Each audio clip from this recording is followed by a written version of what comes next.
अच्छा, recording started ना से?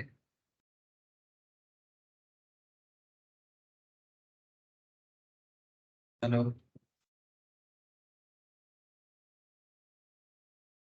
तो रिकॉर्डिंग मैसेज मिलने से एक बार मुझे बता देना। Yes sir. Okay sir. Yes sir. Okay sir, okay. अच्छा सर, चलो again good evening to all of you. अच्छा, तो बेसिकली हम लोग आज फाइनेंस का क्लास है ना सर, तो फाइनेंस ही पढ़ेंगे। और फाइनेंस में हम लोग आजकल डिस्कस कर रहे हैं रिगार्डिंग लेवरेज, है ना। We are discussing about leverage. तो सर मैंने इससे पहले जो क्लास हुआ था लास्ट वीक, उस पे मैंने आपको फाइनेंस में लेवरेज स्टार्ट किया था और एक ही टॉपिक मैंने डिस्कस किया था, लेवरेज एंड कैपिटल स्ट्रक्चर। ये बेसिकली दो कनेक्टेड टॉपिक है और आपको ये बहुत हेल्प होता है सर फाइनेंशियल मैनेजमेंट में। अगर आप लेवरेज और कैपिटल स्ट्रक्चर ये दोनों चीज समझ जाते हो, कंपनी एनालिसिस में स्पेशली स्पेशली जब आप किसी कंपनी को, जो लोग स्टॉक मार्केट के लिए भी पढ़ाई करते हैं ना सर, उनके लिए भी बहुत हेल्पफुल होता है। क्योंकि अल्टीमेटली फाइनेंशियल मैनेजमेंट में ये जो पर्टिकुलर डिस्कशंस मैं अभी क्लास में कर रहा हूँ, इसमें आपको कंपनी एनालिसिस का भी बहुत अच्छा आइडिया मिल जाता है। स्पेशली जब आप किसी भी कंपनी का पीएल बैलेंस शीट को एनालिसिस करते हो, बेसिकली कंपनी का रिस्क को एनालिसिस करते हो, तब ये आपको हार्डकोर एरिया में हेल्प करता है। गुड इवनिंग पूर्वा।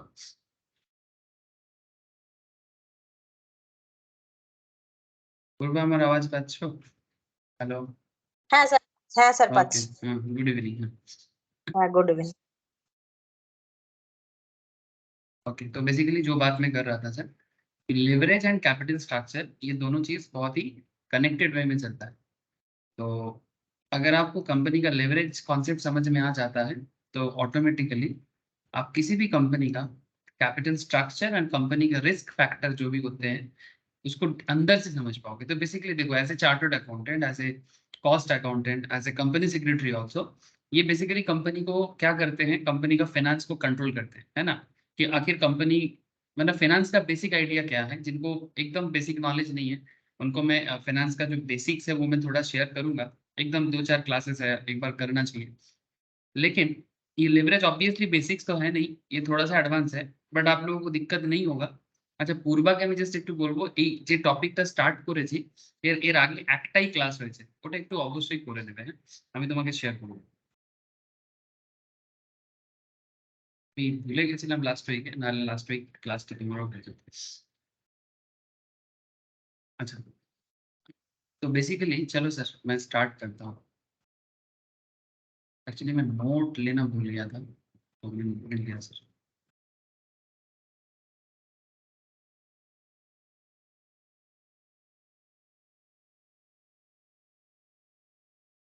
स्क्रीन शेयर है कि नहीं मुझे एक बार बताओ ना।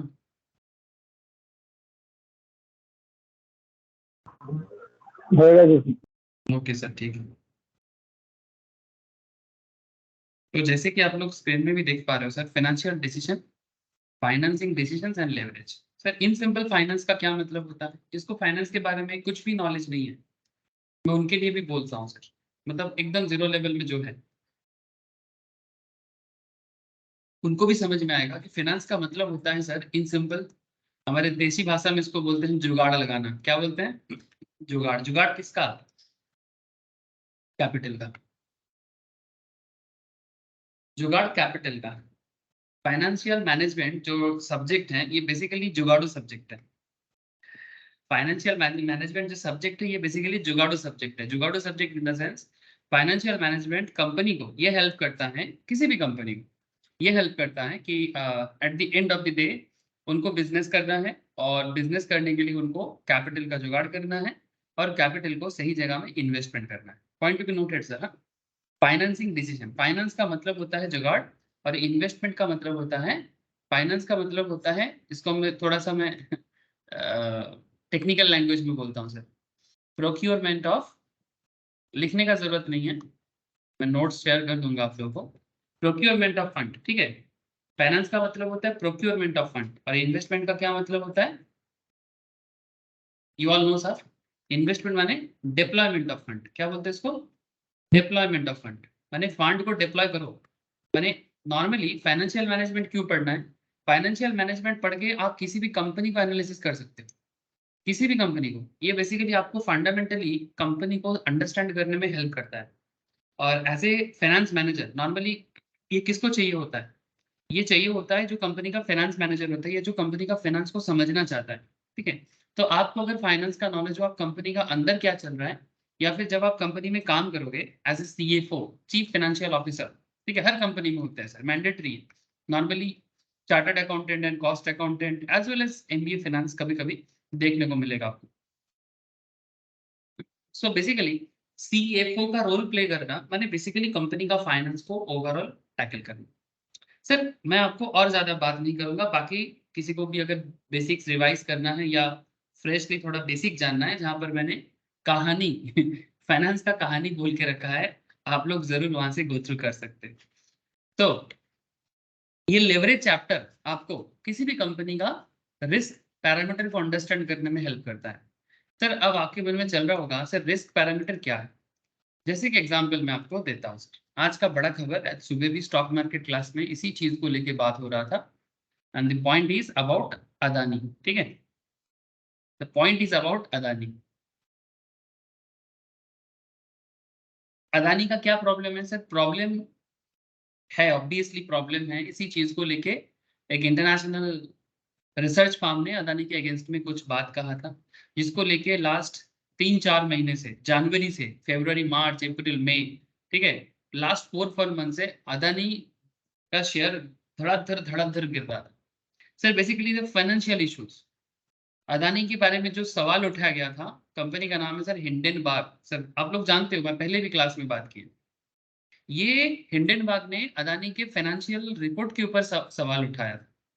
मैं आपको बताता हूँ, मैं ज्यादा नहीं बोलूंगा, मैं बस इतना कहूंगा कि अदानी ने, मैं ज्यादा अदानी अदानी नहीं करूंगा, क्यों? क्योंकि ये सब स्टॉक मार्केट में ज्यादा होता है।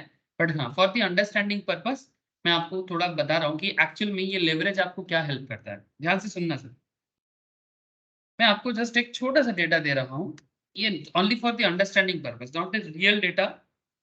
मतलब अगर आपको रियल डेटा चाहिए तो आप कंपनी के साइट में जाके निकालो, मैं तो हमेशा ही बोलता हूँ। से फॉर एग्जाम्पल आज अदानी का शेयर बहुत ज्यादा छलांग मारा है सर, है ना, हर एक शेयर, क्योंकि अदानी के बारे में सुप्रीम कोर्ट ने डिक्लेयर कर दिया, सुप्रीम कोर्ट के पैनल ने, कि किसी भी तरह का स्टॉक मैनिपुलेशन या फिर अननेसेसरी एडजस्टमेंट उनको नहीं देखने को मिला। ठीक है, सुप्रीम कोर्ट ने जो पैनल रखा था उन्होंने बोला ये प्रॉब्लम 4-5 महीने से चल रहा था। अब ये कहानी मैंने सुबह के क्लास में भी, स्टॉक मार्केट क्लास में भी बोला। जो लोग स्टॉक मार्केट क्लास करते हैं उनको पता है, बहुत ज्यादा अदानी अदानी चिल्लाया सुबह। अब छोड़ो सर, बात अदानी अदानी चिल्लाने का नहीं, मैं फाइनेंस पे बात कर रहा हूँ। ठीक है, मैं यहाँ पर अदानी चिल्लाने नहीं आया, मैं भी आपको फाइनेंशियल मैटर में फोकस करने बोला। सर जब भी आप किसी कंपनी का फाइनेंस चेक करोगे, ठीक है, तो जैसे अदानी को लेके रिस्क, मैं आपको क्या बोला सर, लेवरेज का मतलब होता है रिस्क। ठीक है, लेवरेज का मतलब होता है रिस्क। तो एक कंपनी का रिस्क पैरामीटर को ढूंढना है, अंदर से जानना है। ठीक है, ये कोई छोटा मोटा टॉपिक नहीं है, इट्स अ हार्डकोर टॉपिक। ठीक है, तो यहाँ पर ऐसे नहीं कि इस तरह से रिस्क होता है उस तरह से होता है, ऐसा नहीं, आपको समय देना पड़ेगा रिस्क को समझने के लिए। जैसे कि आप लोग जो लोग चार्टर्ड का तैयारी कर रहे हो उनको तो पता ही है, डिटेल्स में करना है। जो CMA का तैयारी कर रहे हैं, जो CS कर रहे हैं, एज वेल एज जो लोग स्टॉक मार्केट का भी पढ़ाई कर रहे हैं, है ना, स्टॉक मार्केट एंड फाइनेंस, सभी को समय देना है सर। अगर फाइनेंस को समझना है तो समय देना है। ठीक है, मेरा तो एक बहुत फेमस अपना एक डायलॉग होता है सर कि whether you want to be CA और not, but you must have a knowledge like CA। आप CA बनना चाहो ना चाहो, बट आपके अंदर CA जैसा ज्ञान तो होना चाहिए कि भाई एटलीस्ट एक CA सोचते कैसे। ठीक है, मैं तो यही चाहता हूँ सर, हर किसी के अंदर फाइनेंस का इस तरह का नॉलेज स्प्रेड हो जाए, मेरा ये इच्छा है। अब आप लोग मुझे हेल्प कर पाओगे, आप लोग सीखोगे, दूसरे को सिखाओगे या फिर बताओगे, ठीक है, लोगों को हेल्प करोगे, तो फाइनेंशियल नॉलेज ऑटोमेटिक स्प्रेड करेगा। और एक चीज सर, फाइनेंशियल नॉलेज जितना स्प्रेड करेगा, एकदम बच्चा से बच्चा के अंदर स्प्रेड होना चाहिए। ठीक है, बेसिक से लेके एडवांस लेवल तक, घर घर में फाइनेंशियल डेवलपमेंट का पिटारा बनेगा सर, जरूरी है। ठीक है, सरकारी हेल्प लेके थोड़ी ना कुछ होता है, सरकार हेल्प करेगा ऑब्वियसली, उसका काम उसको करने दो। बट जब देश के अंदर हर एक youth each and every youth जब फाइनेंशियल मैटर, कॉमर्शियल मैटर इसको समझ लेगा ना सर, बिजनेस का अंदर की बात आप समझ लेना, घर घर में रिवॉल्यूशन आएगा। सर ये बात शायद आपको सुनने में अजीब लग रहा है, but it's a hardcore truth. कभी रियलाइज करना चुपचाप बैठ के तो आप समझ जाओगे। तब ना आप देखना कि उसको भी समझ में आ जाएगा कि पॉलिटिकल, किसी भी तरह का पॉलिटिकल दादागिरी किसी को मैनिपुलेट नहीं कर सकता, ठीक है, क्योंकि इंसान को पता चल जाएगा कि क्या अच्छा है क्या बुरा है, और वही चाहिए सर देश के लिए, ठीक है। यूथ को ना बहुत ज्यादा मैनिपुलेट होता है हमारे देश में, ठीक है, बिकॉज लैक ऑफ नॉलेज। अच्छा बिकॉज देखो सर, चाहे आप इंजीनियर बनो, चाहे आप डॉक्टर बनो, चाहे आप कुछ ना बन पाओ, चाहे आप इंजीनियर बनो, जैसे हर बंगाली फैमिली में क्या होता है, हर घर में एक डॉक्टर होना चाहिए, मतलब माँ बाप यही सोचते हैं ना, बंगाली फैमिली का बात कर रहा हूँ, ठीक है। हर घर में डॉक्टर हो, घर घर में इंजीनियर हो, बट वास्तव में इतना पॉसिबल नहीं है, बिकॉज डॉक्टर इंजीनियर बनना इतना आसान चीज तो है नहीं, है ना। डॉक्टर इंजीनियर बनना तो आसान चीज तो है नहीं, तो हर कोई डॉक्टर इंजीनियर नहीं बन पाता है। तो कोई कुछ बन पाए या ना पाए, फाइनेंस तो सबको संभालना है। अरे भाई कम से कम अपना घर का फाइनेंस तो संभालना है। अच्छा चलो आप लोग सोच रहे हो सर बिजनेस फाइनेंस और घर का फाइनेंस में क्या फर्क है। सर फर्क ज्यादा कुछ नहीं है ये थोड़ा, ये जो भी मैं बात करूंगा ये सब बिजनेस फाइनेंस है, ऑब्वियसली ये जो बात चल रही है सब बिजनेस फाइनेंस है। और घर का फाइनेंस माइक्रो लेवल है, घर भी चलाना होता है, दुकान भी चलाना होता है, सिंपल बात है। मैं तो इस तरह से सोचता हूँ कि किसी को घर भी चलाना होता है, दुकान भी चलाना होता है। हाँ दुकान चलाना थोड़ा बड़ा पैरामीटर में है, घर चलाना थोड़ा छोटा पैरामीटर में, सिंपल बात। लेकिन दुकान अच्छा चलता है तो घर भी अच्छा चलता है, दैट्स अ सिंपल थिंग। ये मेरा एनालिसिस होता है सर, कि अगर दुकान अच्छा चल जाए तो घर भी अच्छा चलेगा। तो हर किसी को अपना दुकान चलाना है, चलाओ ना, क्या दिक्कत है, दुकान को अच्छा चलाओ। दुकान माने बिजनेस, दुकान माने बिजनेस, ठीक है। हर किसी को अपना बिजनेस अच्छे से चलाना है, बस वो बिजनेस चलाएगा तो घर अच्छा चलेगा। सर ठीक है, बहुत हो गया आपका ज्ञान देना, चलो आप ना लेवरेज पढ़ाओ। ठीक है सर, मैं लेवरेज ही पढ़ाऊंगा। तो मैं आपको ना ये देखो, ये कंपनी का फाइनेंशियल एनालिसिस समझा रहा था, ये एक्चुअली मैंने लास्ट दिन समझाया, लेकिन सर अभी इसमें चर्चा चलेगा, पता है आपको, अभी इसमें चर्चा चलेगा। जैसे अदानी को लेके जो रिसेंट इशू रेज किया गया था, वो फाइनेंशियल इशू से रेज किया गया था। ऐसा कहा गया था इंडियन बार की तरफ से, ऐसा कहा गया था कि बैलेंस शीट में भी अगर आप गो थ्रू करोगे ना, तो आपको देखने को मिलेगा कि अदानी का जो बिजनेस है, ये अदानी एंटरप्राइज उसका सबसे बड़ा एंटिटी है। अदानी ग्रुप में बहुत सारा कंपनीज चलता है अदानी के अंदर, is a conglomerate sir, is a conglomerate, is a big enterprise, जिसमें जिसके अंदर Adani enterprise one of the big है। तो इसका अगर आप लाइबिलिटी चेक करोगे, नॉन करेंट लाइबिलिटी देखो, इसका high level non current liability है, करेंट लाइबिलिटी भी हाई है सर। लुक एट 21,000 करोड़, ठीक है। रिसेंटली काफी सारा लोन रिपे भी हुआ है। अच्छा 2022 का देखो सर, 43,000 करोड़। लॉन्ग टर्म डेब्ट है 21,320 करोड़। ये एक्सट्रैक्ट है, ये एक्चुअली एनुअल रिपोर्ट से लिया गया एक्सट्रैक्ट है। एक्सट्रैक्ट समझते हो, एक कंप्लीट रिपोर्ट से जब एक छोटा सा हिस्सा उठाया जाता है उसको एक्सट्रैक्ट बोलते हैं। सर ये लाइबिलिटी से आप क्या बताना चाहते हो, आपके मन में सवाल आ सकता है कि ये सब लाइबिलिटी वगैरह दिखा के आप कहना क्या चाहते हो। सर लाइबिलिटी रिस्क होता है कि नहीं होता है, मुझे प्लीज इतना बताओ ना सर। Hello, just asking. हाँ संपत, पूर्वा बुझते पाরছেন तो, लाइबिलिटी रिस्क होता है कि नहीं होता है, मैं बस इतना पूछा आपको, Yes, sir. है ना। वेरी गुड थिंग, लाइबिलिटी माने रिस्क, है ना, लाइबिलिटी माने ऑब्वियसली रिस्क। तो जिस बिजनेस का, yes Ravi, good evening Ravi. Good evening sir. Good evening sir. Okay, तो लाइबिलिटी ऑलवेज रिस्क को जनरेट करता है ना। अब इसमें ना मैं आपको बेसिकली दो तरह के रिस्क के बारे में बताऊंगा। जैसे देखो, अदानी के बारे में जो हिंडनबर्ग ने जो रिपोर्ट जनरेट किया था स्टॉक मार्केट में, इसका इफेक्ट बहुत जोर का पड़ा था। उन्होंने कहा था कि अदानी का लोन बहुत जरूरत से ज्यादा है, उसका वैल्यूएशन उतना है नहीं, जितना है उससे ज्यादा बताया जा रहा है वैल्यूएशन, इस तरह का बेसिकली क्लेम किया गया था। जिसके कारण ये बेसिक रीजन है, इसका बहुत बड़ा रीजन है जो स्टॉक मार्केट क्लास में चर्चा होता है सर। बट आपको बस इतना बताना चाहता हूँ कि ये जो कंपनी एनालिसिस जब आप खुद करोगे ना, तो अच्छा क्या ऐसा एनालिसिस करने से आपको सब पता चल जाएगा। सर सब पता ना भी चले, कम से कम 60-70% इतना आइडिया लग जाएगा कि आखिर कंपनी कैसे चलता है, कंपनी के अंदर का फाइनेंशियल सिचुएशंस क्या है, ठीक है।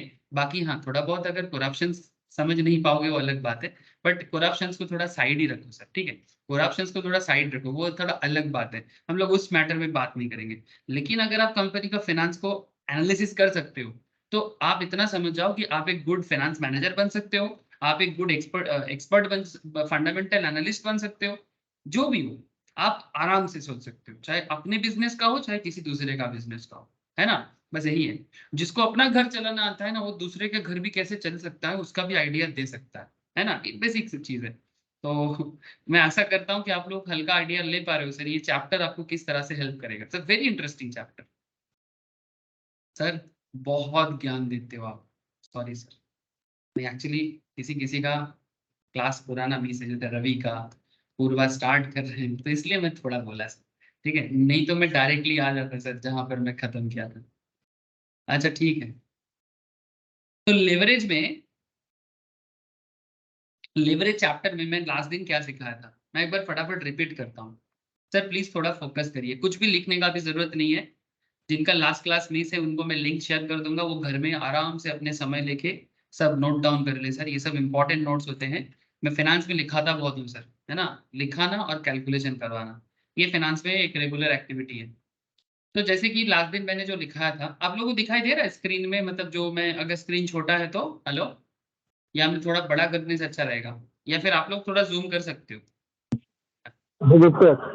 দেখা যাচ্ছে তো নাকি আমি একটু বড় করে দেখো? না স্যার আগের থেকে করে দিতে পারেন, অসুবিধা নেই, আচ্ছা এটা অনেকটাই বড় হয়ে গেছে। देखो सर, तो जो बात मैंने लास्ट दिन समझाया था मैं उसको थोड़ा सा रिपीट करता हूँ, 5 मिनट बोलूंगा, फिर मैं न्यू टॉपिक में स्टार्ट करूंगा, ठीक है। ये इसीलिए मैं बोल रहा हूँ क्योंकि काफी सारे लोग लास्ट क्लास में नहीं थे, इसलिए थोड़ा बता रहा हूँ। और सबसे बड़ा चीज क्या है ना, फाइनेंशियल टॉपिक, क्योंकि क्लास एक दिन होता है वीक में अभी, तो होता है कि ना भूल जाते हैं स्टूडेंट, तो इसलिए मैं सोचता हूँ थोड़ा रिपीट हो जाना चाहिए। तो लेवरेज क्या है sir? Risk arising on account of fixed expense. ध्यान से सुनना, risk arising on account of fixed expenses, ये फर्स्ट क्लास का डिस्कशन है, ये चीज मैंने एक्चुअली फर्स्ट क्लास में समझाया था, ठीक है। लेवरेज का फर्स्ट क्लास में मैं ये समझाया था। फाइनेंस का बेसिक्स जिन लोगों को अभी भी नहीं हुआ है वो प्लीज कर ले, basics of finance as well as time value of money का कॉन्सेप्ट मैं शेयर कर लूंगा सर, अगर बाई चांस अभी तक आप लोगों ने नहीं किया था। लेकिन लेवरेज क्या बताते हैं? Risk arising on account of fixed expenses. Her business का एक फिक्स्ड एक्सपेंस होता है सर। फिक्स्ड एक्सपेंस भी दो तरह का होता है, पॉइंट टू बी नोटेड, हर किसी को समझ में आएगा, बार बार बोल रहा हूँ सर, क्योंकि ये घर चलाने जैसे ही होता है। बिजनेस चलाना और घर चलाने में फर्क नहीं है, ये चीज तो आप लिख के रख लो। मैं तो कहता हूँ कि किसी के घर में अगर माँ है, मतलब माँ या बड़े कोई भी है ना जिनको इतना पढ़ाई लिखाई का नॉलेज नहीं है, उनको भी ये बात समझ में आता है कि घर चलाने के लिए फिक्स खर्चा होता है। एक होता है घर को ऑपरेट करने का खर्चा और एक होता है घर का फाइनेंशियल खर्चा, ठीक है।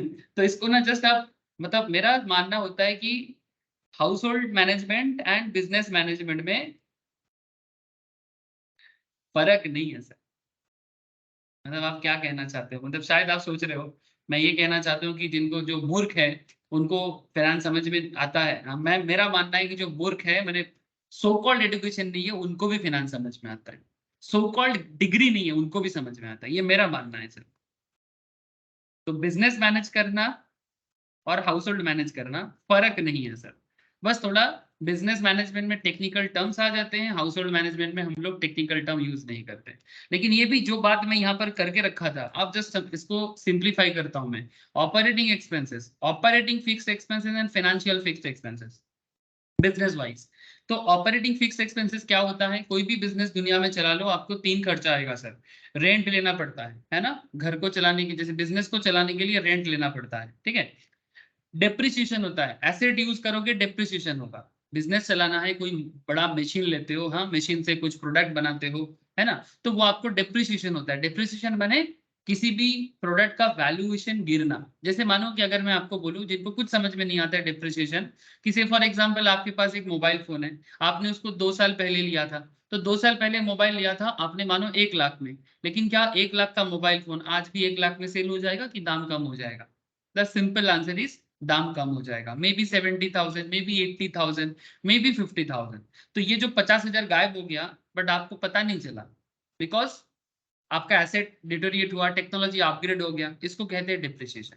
हर एसेट का होता है, हर एसेट का डेप्रिसिएशन होता है except land to some extent in case of building, ठीक है। इसकी कभी कभी बिल्डिंग नॉर्मली डिप्रिशिएट होता है, बट क्योंकि जगह का वैल्यूएशन के कारण बिल्डिंग का भी कभी कभी वैल्यूएशन अपग्रेड होता है, ठीक है। तो नॉर्मली बाकी कोई भी मशीनरीज देख लो आप, ठीक है, फर्नीचर्स वगैरह देख लो, डिप्रिशिएट होता है सर। एंटिक को छोड़ के, एंटिक चीजें अलग होता है, उसका वैल्यूएशन अलग होता है, लेकिन नॉर्मल जो एसेट होते हैं उसका डिप्रिशिएशन होता है। तो हर बिजनेस को ये फेस करना पड़ता है, हर बिजनेस को, चाहे अदानी का हो या अंबानी का हो, टाटा का हो या बिरला का हो। रेंट का प्रॉब्लम ऑब्वियसली प्रॉब्लम, बिकॉज ये रिस्क है, रेंट देना पड़ेगा, चाहे आपका बिजनेस चले ना चले। किसी का प्रॉपर्टी भाड़ा लिया तो रेंट तो देना पड़ेगा। एसेट परचेस किए, चाहे प्रोडक्ट मैन्युफैक्चर होके मार्केट में सेल हो ना हो, डिप्रिशिएट तो होगा। This is your operating fixed expenses. तो जब भी ऑपरेटिंग फिक्स्ड एक्सपेंसेस होता है तो ये आपका ऑपरेटिंग लेवरेज को बढ़ाते हैं, इसको बोलते हैं DOL, degree of operating leverage. Leverage का मानिंग होता है रिस्क, बार बार बोलता हूं सर, लेवरेज का मतलब होता है रिस्क। बच्चा को भी समझ में आ जाना चाहिए, जिसको कुछ नहीं पता फाइनेंस का ABCD। Gives rise to DOL, DOL माने degree of operating leverage. Financial fixed expenses क्या हो सकता है, हर बिजनेस में ये प्रॉब्लम आता है। जैसे कि अभी मैं अदानी का एग्जांपल दे रहा था, क्यों दे रहा था, क्योंकि अदानी का इंटरेस्ट को लेके ही बहुत ज्यादा बात हुआ है कि अदानी का लोन ज्यादा है, अदानी का बिजनेस में बहुत ज्यादा लोन का बर्डन है, अदानी का इतना वैल्यूएशन नहीं है। हिंडनबर्ग ने बताया था सर, हिंडनबर्ग रिसर्च ने बताया था कि अदानी का इतना एसेट वैल्यूएशन नहीं है जितना इसका लोन है, वगैरह वगैरह। तो उसके कारण स्टॉक मार्केट इफेक्ट देखा गया था, सबको देखने को मिला था सर, सबको देखने को मिला था। तो मैं बस आपको इतना कहना चाहता हूँ कि इंटरेस्ट ऑलवेज एक रिस्की मैटर होता है। हर बिजनेस को जो भी वो लोन लेता है ना, बिजनेसमैन जो भी लोन लेते हैं, लोन का जो इंटरेस्ट पे करता है, उसके बारे में उसको हमेशा एक चिंता तो रहता है सर, है ना, कि मैं लोन का इंटरेस्ट, बिजनेस चलेगा तभी लोन इंटरेस्ट पे कर पाओगे। इसके बारे में भी एग्जांपल्स आप ले सकते हो। जैसे एग्जांपल रिसेंट 2-4 एग्जांपल्स मैं हर क्लास में बताता हूँ। जैसे बिग बाजार का एग्जांपल ले लो आप, बिग बाजार तो ट्रेड होना ही बंद हो गया सर, फ्यूचर रिटेल ट्रेड होना ही बंद हो गया कंप्लीटली, अब डेटा अपलोड ही नहीं होता है। बट अगर आप इसको देखोगे, ठीक है, बिग बाजार का मतलब क्या बता सर, ये इतना लोन में आ गया था, इसका फाइनेंशियल कंडीशंस बहुत खराब हो गया था, ठीक है, और अभी तो रिलायंस को किसी भी तरह से बेच बाच के कुछ लोन रीपे करने का सोचा, ऐसा सिचुएशन है। अब मैं ज्यादा लॉ के बारे में बात नहीं करता, लीगल मैटर बहुत सारा चला है, बट आप देख सकते हो इस बिजनेस में कितना लोन हो गया था। तो लाइबिलिटी देखो सर, ठीक है, दिन व दिन इसका लाइबिलिटी बढ़ता गया, इसका लॉस सिचुएशंस बढ़ता गया। ये बैलेंस शीट डेटा से आपको समझ में आएगा, इनकम स्टेटमेंट चेक करोगे वहां से समझ में आएगा कि बिजनेस दिन व दिन लॉस में गया। दिन व दिन 81 करोड़ का लॉस है, 4,500 करोड़ का लॉस, 3,000 करोड़ का लॉस, इस तरह का लॉस बढ़ता गया सर। अब मैं बस आपको आइडिया दे रहा हूँ कि बिजनेस में अगर लोन है और लोन का इंटरेस्ट रीपे नहीं हो पा रहा है, इसका मतलब है कि बिजनेस में रेगुलर इनकम का फ्लो में दिक्कत हो रहा है। प्रेफरेंस डिविडेंड होता है, डिविडेंड क्या, प्रॉफिट का पार्ट। प्रेफरेंस शेयर होल्डर होते हैं सर, ठीक है। प्रेफरेंस शेयर होल्डर कौन, प्रेफरेंस शेयर होल्डर माने कंपनी को जो प्रेफर्ड वे में कंपनी में इन्वेस्ट किया था, उनके बारे में बात हो रहा है। सो ये बेसिकली एक तरह का शेयर होल्डिंग कॉन्सेप्ट है, जिनको कंपनी को मैंडेटरीली रिटर्न देना पड़ता है। तो इंटरेस्ट को लोन देना है, प्रेफरेंस शेयर होल्डर को डिविडेंड देना है, वो भी फिक्स परसेंटेज में ही देना होता है। तो ये सब कंपनी के लिए ऑब्लिगेशंस है। तो इस तरह से कंपनी का क्या होता है सर, फाइनेंशियल लेवरेज मतलब जनरेट होता है। तो DOL एंड DFL ये दोनों मिलके बन जाता है, DTL, degree of total leverage. इसको और भी एक नाम से कहा जाता है, degree of combined leverage, DTL और DCL, याद रखिएगा सर, ठीक है। माने ऑपरेटिंग एंड फाइनेंशियल दोनों रिस्क मिला के, माने day to day operation and financial जो बर्डन है, ये दोनों चीज मैनेज करना ही बिजनेस के लिए सबसे चिंता का विषय होता है। मैं और भी एग्जांपल एक दिया था, बहुत सारे एग्जांपल हैं, मैं ज्यादातर जो लेता हूँ वो याद ज्यादा आता है। से फॉर एग्जांपल, अरे वो एयरलाइंस बिजनेस का क्या नाम है जो बंद होके पड़ा है, मैंने अभी बेसिकली ऑपरेशन बंद करके रखा है, जेट एयरवेज है ना। जेट तो नहीं, गो एयर तो अभी वो लिस्टेड नहीं था, जेट एयरवेज का बात कर रहा हूँ। ये लिस्टेड है, ठीक है, ये लिस्टेड है। अब इसका देखो सर, हालत देखो इसका, जेट एयरवेज का प्लेन आपको दिखने को नहीं मिलेगा आसमान में, बंद है। 2019 से इसका बिजनेस ऑफ है, 2019 से इसके पीछे का मेन रीजन क्या है पता है आपको? इसका नेट इनकम, इसका मेन रीजन है कि इसका लोन। दो प्रॉब्लम है इसका, दो प्रॉब्लम है। एक, इनको डे टू डे ऑपरेशंस में दिक्कत हो रहा था। पहला बात, इसको डे टू डे ऑपरेशंस में दिक्कत हो रहा था। मैंने प्लेन चला के, मैंने एरोप्लेन चला के ये अपना डे टू डे जो क्या बोलते हैं उसको, मतलब जलाने का कॉस्ट वगैरह जो है ना, इसको मैनेज नहीं कर पा रहा। 17 तक फिर भी ठीक था, 2017 तक फिर भी थोड़ा सा ठीक था। 18 ऑनवर्ड्स, स्पेशली 19 में आके देख सकते हैं आप 4000 करोड़ का लॉस हो गया। मैंने, ये तो मिनिमम लॉस है। ईबीआई टीडीए, ये सभी चीज मैं लास्ट दिन सिखाया था। ईबीआई टीडीए वगैरह क्या होता है, पीबीआईटी क्या होता है, पीबीटी क्या होता है, ये चीज मैं लास्ट दिन भी सिखाया, आगे भी चर्चा करूंगा। आप देख सकते हो कि इनका 5,500 करोड़ का लॉस हो गया था। फिर इन्होंने सोचा कि लॉस दिन में दिन बढ़ता जा रहा है, हम लोग बिजनेस को अगर चलाएंगे तो और मुश्किल में पड़ेंगे, इसलिए ना दुकान को बंद कर दिया। मैंने बिजनेस को टोटली बंद नहीं किया, ऑपरेशन बंद कर दिया। मैंने, उन्होंने बोला बिजनेस ऑन है पर फ्लाइट रन नहीं करेगा। ठीक है, बिजनेस ऑन है, फ्लाइट रन नहीं करेगा। वो लोग कोशिश कर रहा है किसी भी तरह से अगर वापस आया जाए तो, मैंने they try to come back, पर डिपेंड करता है कि क्या कम बैक कर पाएगा। बार बार कोशिश तो कर रहा है बट नहीं हो पा रहा है सर। जब जब खबर मिलता है कि शायद जेट वापस आएगा, ठीक है, ऐसा खबर आने से ही स्टॉक मार्केट में शेयर उछलते हैं सर, मैंने थोड़ा सा बढ़ जाता है। कभी एक शेयर का दाम, कभी मार्केट में इसका एक शेयर का दाम 950 950 हुआ करता था। ठीक है, फिर बिजनेस खराब होता गया, फिर बिजनेस, लेकिन बीच बीच में जब भी खबर आता है कि जेट वापस आ रहा है तो फिर इसका शेयर का दाम बढ़ जाता है। लेकिन फिर जैसे ही खबर आता है कि नहीं ऐसा कुछ भी नहीं है, फिर शेयर का दाम गिर जाता है। तो अब सवाल ये उठता है सर कि ये अपना बिजनेस वापस करेगा कि नहीं करेगा। It's fully depend on the operating and financial risk. Operating and financial risk मतलब अगर ये डे टू डे ऑपरेशन चला पाता है, डे टू डे ऑपरेशन माने फ्लाइट को ऑपरेट करने का जो डे टू डे ऑपरेटिंग खर्चा है, डेली का बिजनेस को चलाने का खर्चा, अगर मैंने बेसिकली उसमें क्या आता है, रॉ मटेरियल खर्चा, पावर फ्यूल खर्चा, एम्प्लॉय का जो सैलरी वगैरह है उसका खर्चा, सेलिंग एडमिनिस्ट्रेशन का खर्चा, अदर एक्सपेंस का खर्चा, ये अगर मेंटेन करना उनको हो गया सर, तो फिर वो एक रिस्क तो ले सकता है। सेकेंड थिंग, मार्केट में जो लोन है, मार्केट में जो लोन है, लोन का इंटरेस्ट, लोन का इंटरेस्ट, ये जो ईबीआईटीडी है सर, ईबीआईटीडी है, मैंने पीबीआईटी डिप्रिसिएशन एंड अमोर्टाइजेशन आपका फिक्स्ड एक्सपेंस हो गया, और पीबीआईटी माने ये जो आपका इंटरेस्ट का खर्चा है। ठीक है, इसको अगर रेगुलर बेसिस में वो रिपे कर पाते, क्योंकि बैंक तो छोड़ेगा नहीं ना, बैंक तो छोड़ेगा नहीं, जहां से भी आपको लोन मिलेगा वो आपको कितना दिन तक माफी देगा सर, ज्यादा दिन तक नहीं देगा सर, किसी को नहीं छोड़ेगा, क्योंकि वो लोन दिया है, इन्वेस्ट नहीं किया। इन्वेस्टर फिर भी वेट कर सकता है, लेकिन लोन जो प्रोवाइड करते हैं वो थोड़ी ना, उसको इंटरेस्ट चाहिए, मैंडेटरी ऑब्लिगेशन है।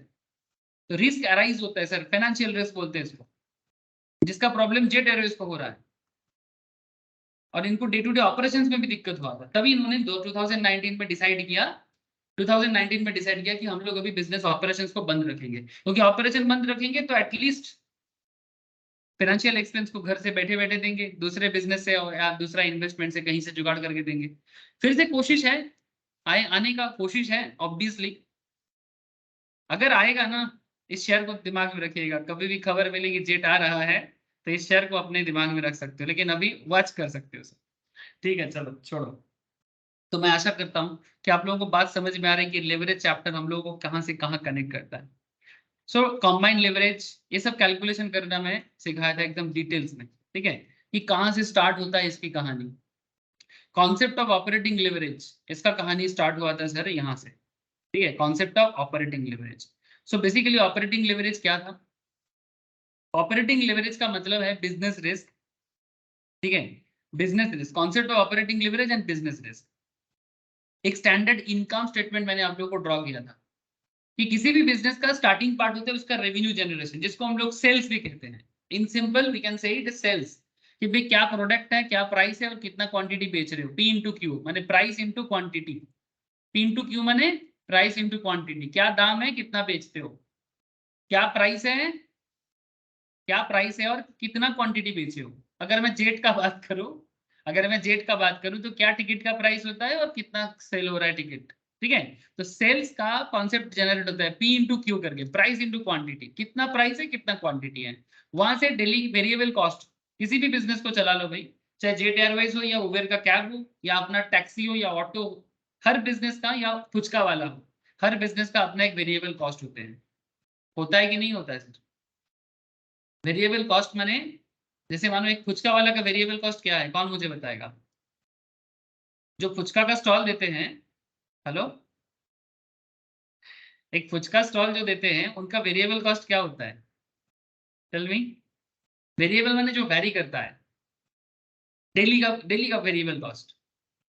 जैसे कि क्या डेली सेम फुचका बिकता है मार्केट में? तो फुचका खुद एक वेरिएबल कॉस्ट है। इमली पानी, पोटैटो, मसाला, है ना, जो depending on the daily customer, है ना। एक उबेर कैब वाले, मानो कि एक टैक्सी वाला, उसका डेली क्या सेम तेल का खर्चा होता है? डिपेंड करता है कि डेली कितना कस्टमर उनका टैक्सी में आके बैठते हैं, तो डेली का पेट्रोल कॉस्ट, ठीक है।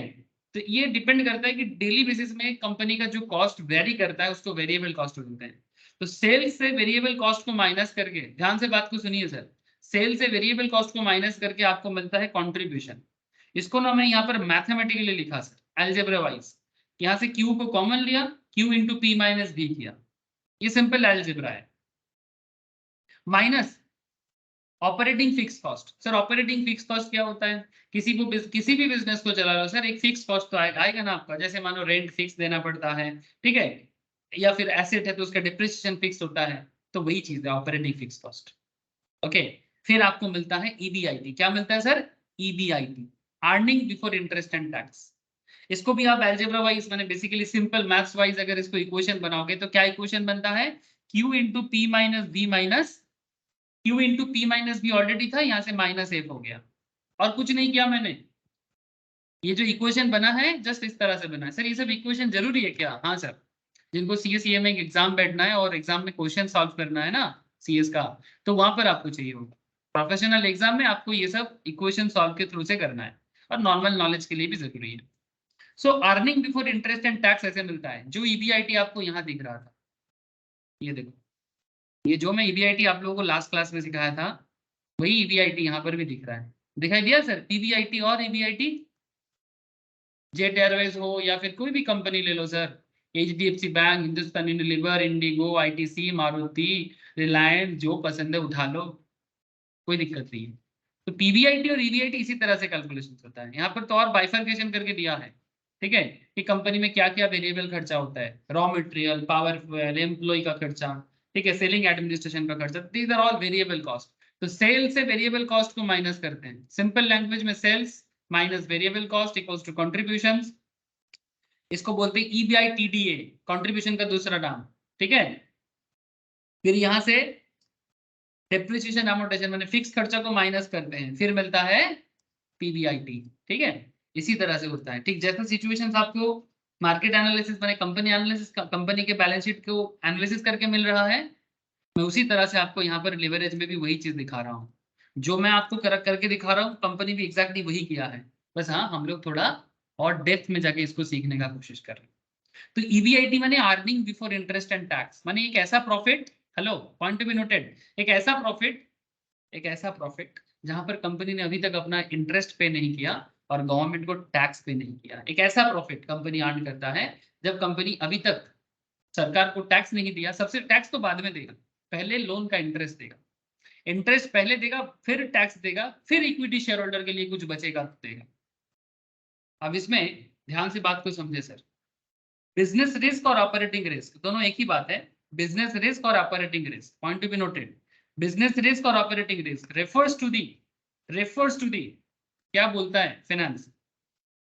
बिजनेस रिस्क और operating risk refers to the variability of EBIT, यानी ईबीआईटी के ऊपर डिपेंड करके ये चेंज होता है। मैं आपको समझाता हूँ क्या है। देखो सर, यहाँ पर एक ग्राफिकल प्रेजेंटेशन भी दिया था कि आपका बिजनेस रिस्क ज्यादा भी ना हो कम भी ना हो, मॉडरेट रहे, इसलिए यहाँ पर एक रिस्क को यहाँ पर एक ग्राफिकली ड्रॉ किया गया था इस तरह से।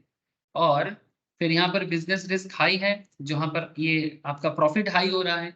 ऑब्वियसली रिस्क हाई होगा तो प्रॉफिट हाई होगा, और रिस्क लो होगा तो प्रॉफिट भी लो होगा। तो इधर ईबीआईटी है, इधर प्रॉफिट था, तो मैंने एक बीच का ग्राफ ड्रॉ किया था। जिससे आपको ये बताया जा रहा था कि भाई ज्यादा रिस्क भी नहीं अच्छा है, कम रिस्क भी नहीं अच्छा है। तो बिजनेसमैन को ऑलवेज ये कोशिश करना चाहिए कि वो अपना रिस्क को मॉडरेट रखे, ठीक है। टू मच रिस्क भी नहीं, टू लेस रिस्क भी नहीं। बिकॉज टू मच रिस्क में प्रॉब्लम ये है कि आप अगर गिरोगे तो बहुत जोर का, और टू लेस रिस्क में प्रॉब्लम ये है कि बिजनेस आगे ही नहीं बढ़ेगा, बिजनेस आगे ही नहीं बढ़ेगा। समझ रहे हैं सर? इसी तरह से डिग्री ऑफ ऑपरेटिंग लिवरेज बताते हुए मैं आपको लिखाया था कि degree of operating leverage measures the, एक सेकंड से थोड़ा होल्ड करो ना, थोड़ा सा होल्ड करो सर, स्क्रीन में बने रहो।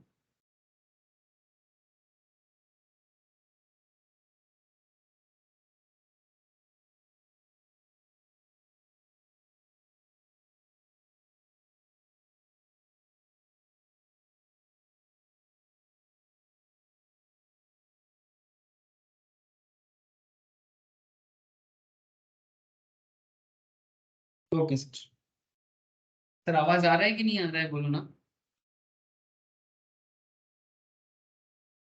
सब कनेक्टेड है रे? Yes sir. ओके सर, तो मैं जस्ट लास्ट क्लास को थोड़ा सा रिवाइज करा रहा हूँ सर, ताकि आप लोगों को आज का क्लास को कनेक्ट करने में कोई दिक्कत ना हो, ठीक है। ध्यान से सुनो, थोड़ा सा ट्रिकी एरिया से गुजर रहे हैं, बट आप लोग थोड़ा कंसंट्रेट करोगे ना, इतना भी कोई आउट ऑफ वर्ल्ड बात नहीं है। सर डीओएल का मतलब होता है degree of operating leverage measures the elasticity of EBIT with respect to Q. इसका मैं एक बहुत सिंपल सा एग्जांपल लास्ट क्लास में जनरेट किया था। इसका एक बहुत सिंपल सा एग्जांपल मैंने लास्ट क्लास में जनरेट किया था कि डीओएल माने डिग्री ऑफ ऑपरेटिंग लिवरेज, ठीक है। डिग्री ऑफ ऑपरेटिंग लिवरेज माने बिजनेस को ऑपरेट करने का जो रिस्क है, ठीक है। बिजनेस को ऑपरेट करने का जो रिस्क है वो क्या क्या डिनोट करता है सर?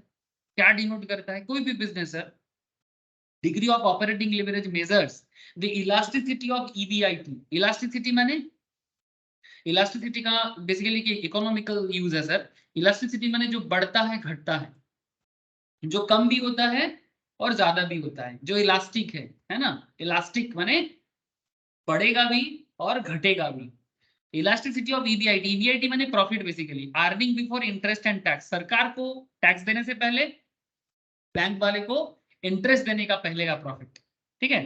तो elasticity of EBIT with respect to Q, किसी भी बिजनेस का प्रॉफिट का सिचुएशंस, ध्यान से देखिए सर, किसी भी बिजनेस का प्रॉफिट का सिचुएशंस गवर्नमेंट को टैक्स देने से मतलब बैंक को इंटरेस्ट देने से पहले, बैंक को इंटरेस्ट देने से पहले या गवर्नमेंट को टैक्स देने से पहले। जैसे एग्जांपल के तौर पे मैं आपको लेटेस्ट एक डेटा दे रहा हूं आपको, जैसे अदानी का ही देखो, आज बहुत चर्चा में है सर, मार्केट को बहुत ग्रोथ दिया, आज आज बड़ा खुश है ट्रेडर इन्वेस्टर, और हम लोग भी क्लास में बहुत बात किए थे। अच्छा देखो, तो रेवेन्यू में आप देख सकते हैं सर, कंपनी का रेवेन्यू 2023 में कितना हुआ?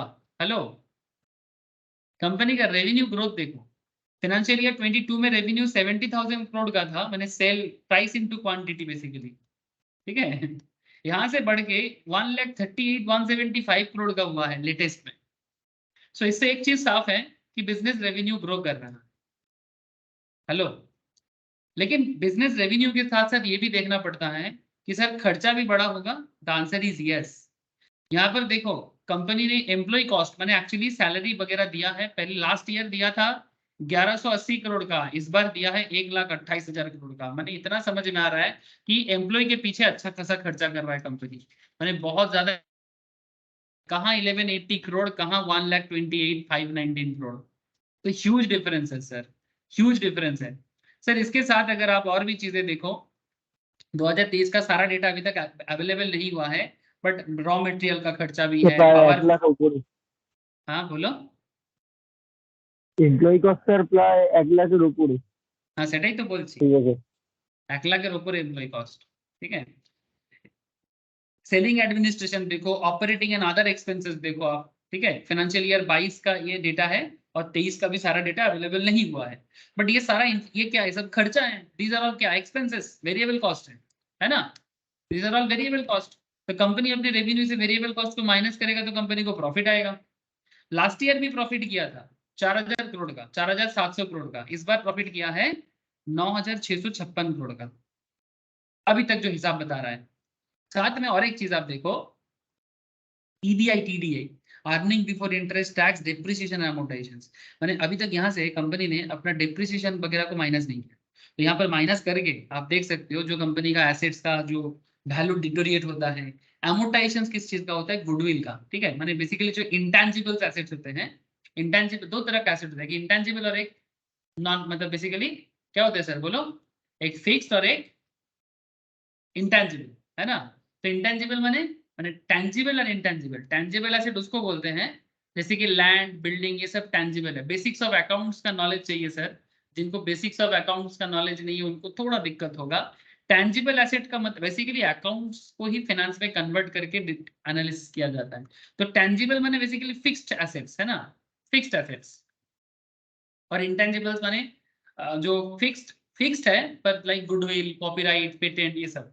तो कंपनी का ये सब खर्चा माइनस किया जाता है, जो जो भी गिरता है तो वो सब माइनस करके कंपनी का प्रॉफिट आता है सर, ठीक है। जैसे लास्ट ईयर था 3,400 करोड़ का, इस बार है 7,219 करोड़ का।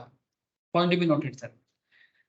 अब इसके साथ साथ कंपनी का इंटरेस्ट वगैरह कितना देखो, लास्ट ईयर कितना इंटरेस्ट दिया था, पीबीआईटी मिल गया, मैंने पीबीआईटी मैंने ईबीआईटी। अब यहाँ से इंटरेस्ट पे किया, लास्ट ईयर इंटरेस्ट दिया था 2,500 करोड़ का, इस बार इंटरेस्ट दिया 3,900 करोड़ का, 3,900 करोड़ का इस साल दिया अभी तक। फिर यहाँ से प्रॉफिट हुआ कंपनी को, लास्ट ईयर लास्ट प्रॉफिट था, यही प्रॉफिट एक्चुअली डिस्ट्रीब्यूट होता है शेयर होल्डर के बीच में। लास्ट ईयर 952 करोड़ था, इस बार 3,200 करोड़ का प्रॉफिट पीबीटी हुआ, प्रॉफिट बिफोर टैक्स। इससे सरकार को टैक्स मिलेगा। सरकार को लास्ट ईयर टैक्स मिला था 175 करोड़ का, इस बार टैक्स मिला है 989 करोड़ का। माने प्रॉफिट बढ़ा है तो टैक्स भी बढ़ेगा, 30% टैक्स सरकार ऐसे भी लेते हैं प्रॉफिट के ऊपर। फिर जो भी इनकम आएगा इसको डिस्ट्रीब्यूट किया जाता है, नेट इनकम को डिस्ट्रीब्यूट किया जाता है नंबर ऑफ शेयर होल्डर के बीच में। कंपनी का जो नंबर ऑफ शेयर आउटस्टैंडिंग होता है ना, उसको डिस्ट्रीब्यूट करके कंपनी का अर्निंग पर शेयर का डेटा आता है। तो लास्ट ईयर 7 टका करके पर शेयर अर्निंग था, इस बार 21 रुपीज ऑलरेडी दिखाई दे रहा है। सो बेसिकली यही चीज आपको मैं सिखाऊंगा, जो मैं यहाँ पर आपको अदानी का रिपोर्ट से बता रहा हूँ, यही चीज आपको मैं सिखाऊंगा ये लेवरेज चैप्टर में, कि कैसे कंपनी का हर एक डेटा इंटरनली कैलकुलेशन होता है। मैं आशा करता हूं कि आप लोग एक एक चीज समझ पा रहे हो, और जितना भी समझ में आपको आ रहा है आगे और डेप्थ क्रिएट हो जाएगा, बिकॉज मैं आपको और बहुत सारे प्रोजेक्ट करवाऊंगा, क्वेश्चन करवाऊंगा। तो आप ना, एक अदानी क्या सर, स्टॉक मार्केट में 7-8 हजार कंपनी है, इंडिया में कम से कम करोड़ों प्राइवेट कंपनी है, करोड़ों प्राइवेट कंपनी है, छोटा मोटा बिजनेस है। किसी का भी बिजनेस का इंफॉर्मेशन इकट्ठा करके आप उस बिजनेस का फाइनेंशियल एनालिसिस कर सकते हो। इतना लाइक तो बना दूंगा सर, अगर आप जितना बोलेंगे, अगर आप सुनते हो और अगर आप बात को समझ पाते हो। कोई भी बिजनेसमैन, सब्जी वाला, ऑटो वाला, बस वाला और अदानी अंबानी, हर किसी का बिजनेस फाइनेंस समझ में आना चाहिए।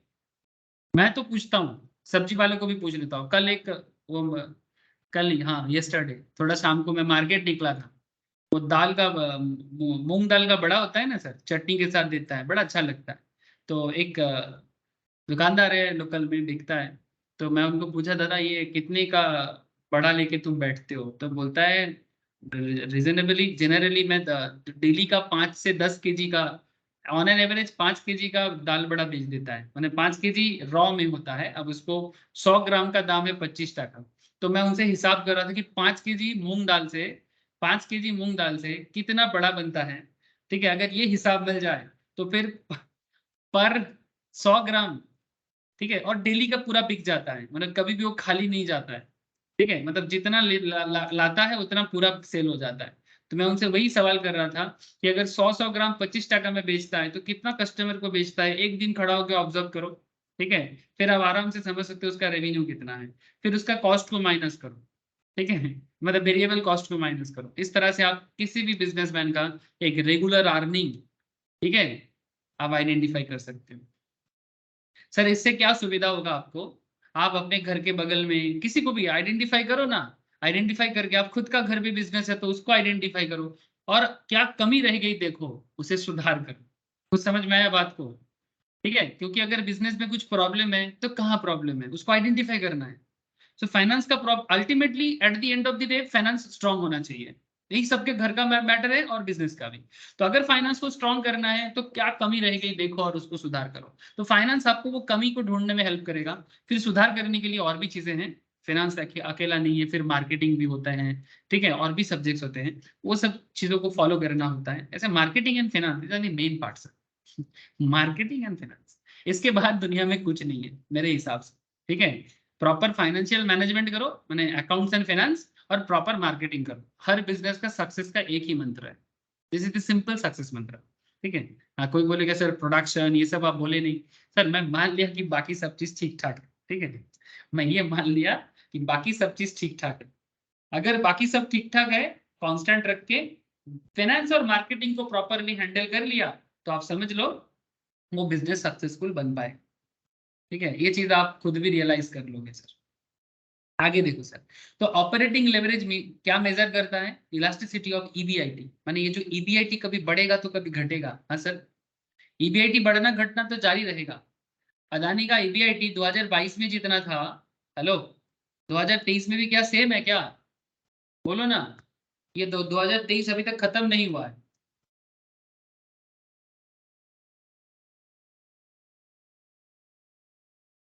सर बात समझ में आ रहा है? 22 में जो डेटा था ईबीआईटी का, 23 में भी सेम है क्या? प्लीज चलिए इतना तो बताओ मुझे, चेंज हुआ है? हाँ सर। ये चेंज किसके कारण हुआ है सर?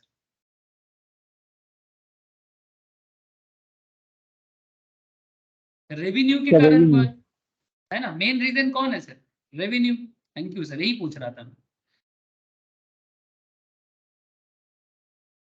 अब इसी बात को मैं लास्ट दिन आपको लिखाया था सर। देखो, यही होता है प्रैक्टिकली समझने का। सर ऐसा हाँ बोलो सर। মানে আধার মধ্যে অনেক ডাটা নেই, মানে ডন কেয়ারফুলি বা हाँ सर ফিলিং ठीक है, अर्निंग डाटा डाटा डाटा आपको कंपनी साइड में जाके मिल जाएगा, ठीक है। मैं तो अभी कंपनी एनालिसिस नहीं करा रहा हूँ ना सर, मैं आप लोगों को बेसिकली फाइनेंस सिखा रहा हूँ, ठीक है। तो इसमें मुझे जो भी डेटा मिल रहा है मैं उसको यूज कर, ठीक है। ये मैं कोई कंपनी एनालिसिस नहीं दे रहा, इट्स जस्ट एन एग्जांपल दे रहा हूँ। अब इसमें मुझे रैंडमली जो भी मिलता है, आज अदानी का दिन है इसलिए अदानी का नाम लिया, कभी किसी और दिन कोई दूसरे कंपनी का दिन होगा तो उसका दिन। आप सीखो, फाइनेंस को सीखो आप, बाकी सोर्स कहाँ से क्या मिलता है वो बता दूंगा सर। ऐसे स्टॉक मार्केट क्लास में तो बताते रहता हूँ, है ना। सोर्स बता देंगे सर, आप समझा करो। डिग्री ऑफ ऑपरेटिंग लेवरेज क्या है? Measures the elasticity of EBIT with respect to Q, Q माने सेल्स, माने रेवेन्यू। सेल्स के चेंज के ऊपर ईबीआईटी जितना बदलेगा, इसे कहते हैं ऑपरेटिंग लेवरेज। माने सेल्स बढ़ाने के लिए रिस्क लेना पड़ेगा कि नहीं पड़ेगा?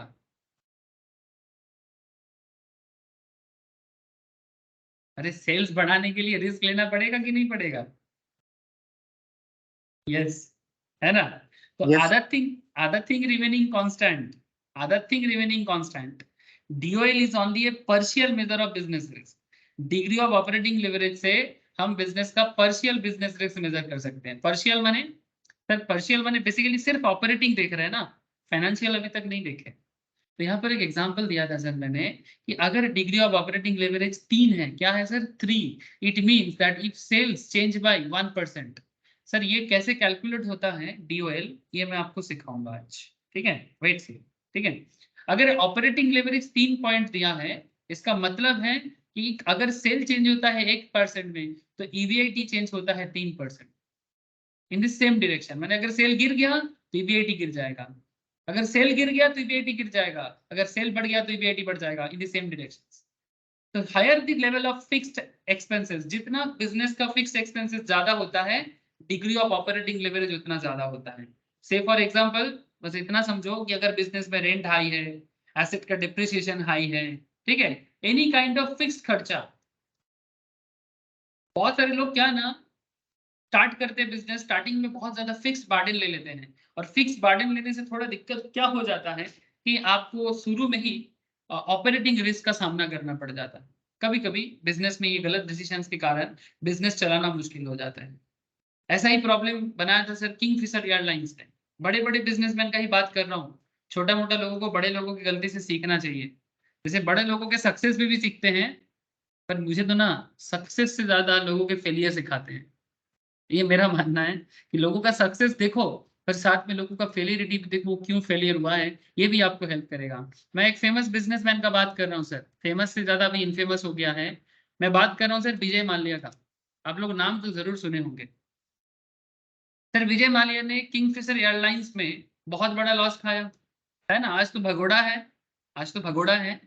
लेकिन आपको बस इतना कहना चाहता हूं मैं कि विजय माल्या किंगफिशर एयरलाइंस में इतना ज्यादा फिक्स्ड एक्सपेंसेस बढ़ा दिया था जिसको जिसको बेसिकली कंट्रोल करने में उनको दिक्कत हो रहा था। ठीक है, कोलकाता का पढ़ाई लिखाई किया है सर मैं जानता नहीं था। ला मार्टिनियर कलकत्ता में पढ़ा है, Saint Xavier's college of Calcutta, graduate हुआ है, बीकॉम किया है। ठीक है, चलो ठीक है, वो अलग बात, but try to understand the main part कि बिजनेस का बारे में नॉलेज इनको था, बट इन्होंने थोड़ा गड़बड़ कर दिया, ओवर कॉन्फिडेंस, जिसके कारण इनका किंगफिशर एयरलाइंस पूरा एकदम खत्म हो गया, पूरा खत्म हो गया। ठीक है, ये भी एक अनदर एयरलाइंस बिजनेस है। ऐसे ही एयरलाइंस बिजनेस रिस्की होते हैं। ठीक है, साथ में अगर आप ऑपरेटिंग खर्चा इतना बढ़ा दोगे तो कैसे चला पाओगे sir. So point is very simple, point में कुछ भी कॉम्प्लेक्सिटीज नहीं है। मैं बस आपको नाम एग्जांपल इसलिए यूज कर रहा हूं so that you can connect easily कि आप अपना रिस्क को कंट्रोल करना है। रिस्क लेना तो पड़ेगा, रिस्क तो लेना पड़ेगा, रिस्क को घर में रख के थोड़ी कुछ हो सकता है। जिंदगी में रिस्क उठाना पड़ता है, ये जिंदगी रिस्क उठाने के लिए ही है। ठीक है, लेकिन रिस्क उठाओ उतना जैसा कि आप कंट्रोल कर पाओ या फिर कंट्रोल करने लायक बनो। माने तैरना, माने बेसिकली अगर आप स्विमर हो, आपको अगर तैरना नहीं आता है फिर भी आप क्या नदी में कूदोगे?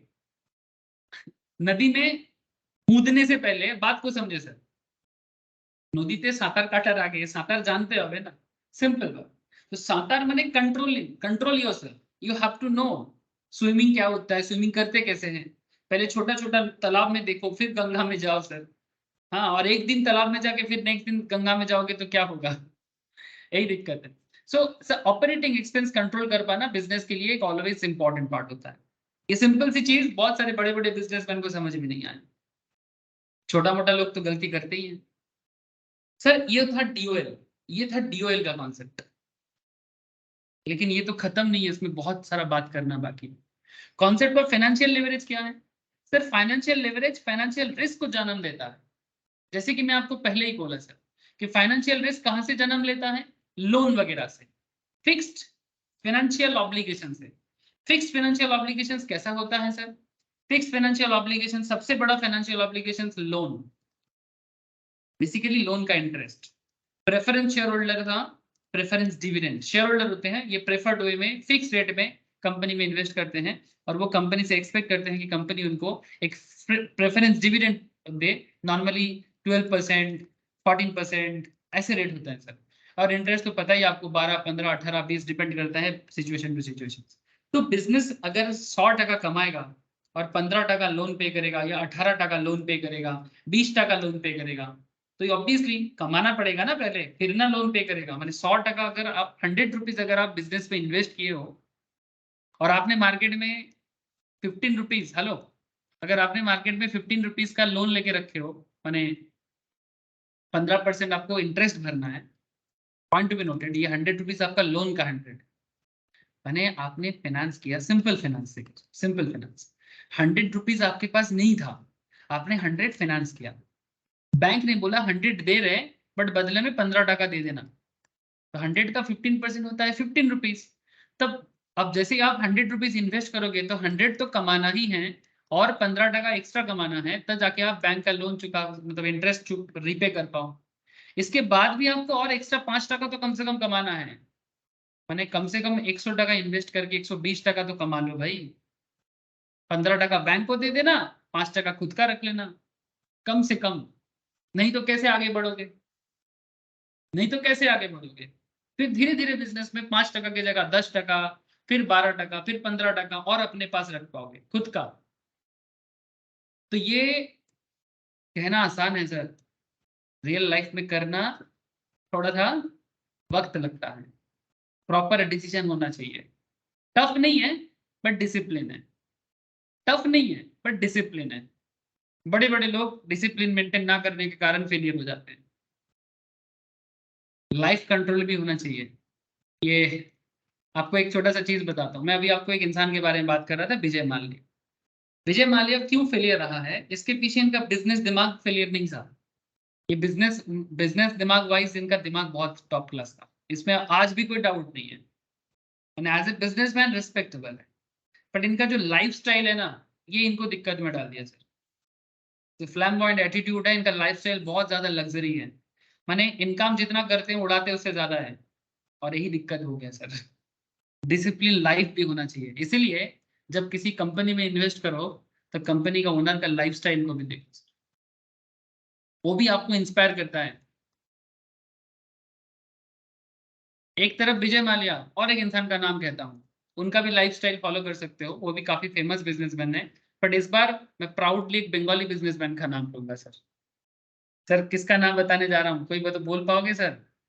सोच पा सकते हो? बोलो, सोचो। बंधन में थैंक यू सर, क्या नाम है बोलो? चंद्रशेखर चंद्रशेखर चंद्रशेखर घोष, राइट? तो है sir, Chandrashekhar Ghosh. Chandrashekhar Ghosh another business magnet, बंधन बैंक का जो ओनर है सर, है ना। अब काफी सारे लोग बंधन बैंक से भी पैसा कमाया अभी तक, और बंधन बैंक दिन पे दिन डेवलप कर रहा है। विजय माल्या 67 के हैं, ये 63 के, मतलब ऑलमोस्ट सेम जनरेशन के हैं। बट इनका लाइफस्टाइल देखो, इन्होंने भी बैंक बना के दिखाया, विजय माल्या ने भी कंपनी बना के खत्म करके दिखाया। तो कंपनी में इन्वेस्ट करने के टाइम पे कंपनी के ओनर को भी देखना चाहिए कि भाई कौन है, किस पे लगा है वो पैसा। सर ये इसको बोलते हैं क्वालिटेटिव एनालिसिस। क्वालिटी एनालिसिस ऐसे होते हैं। आरोग्य रतन टाटा। ठीक है, बहुत एग्जाम्पल हो सकता है, मैं जस्ट एग्जाम्पल दिया। Ratan Tata no doubt a great personality, great human being. तो अब एग्जाम्पल बहुत हो जाएगा सर, अजीम प्रेम जी का नाम आएगा, ठीक है, अंबानी का भी नाम ले सकते हो, वेरी फैमिलियर इंसान। सो इतना समझ में आता है, अंबानी को देख के समझ में आता है कि वो कुछ भी हो, मतलब बेसिकली फैमिली मैन है, इन सिंपल, नो डाउट, मैंने फैमिली वैल्यूज जानते हैं। अच्छा देखो, तो पॉइंट इज दैट कि आप पैसा सिर्फ कंपनी पे नहीं लगाते सर, कंपनी चलाने वाले पे भी लगाते हो, ये दिमाग में रखना, ये सब हटके पॉइंट है, बता देता हूँ कभी कभी। तो फाइनेंशियल लेवरेज क्या है? फाइनेंशियल रिस्क, ये सेकंड जर्नी है बिजनेस का। दो तरह का रिस्क हो गया, एक ऑपरेटिंग और फाइनेंशियल। फाइनेंशियल रिस्क क्या होता है? The journey from EBIT to EPS. Sir ये मैं इस जर्नी का बात कर रहा हूँ, एक कंपनी अपना ईबीआईटी पॉइंट से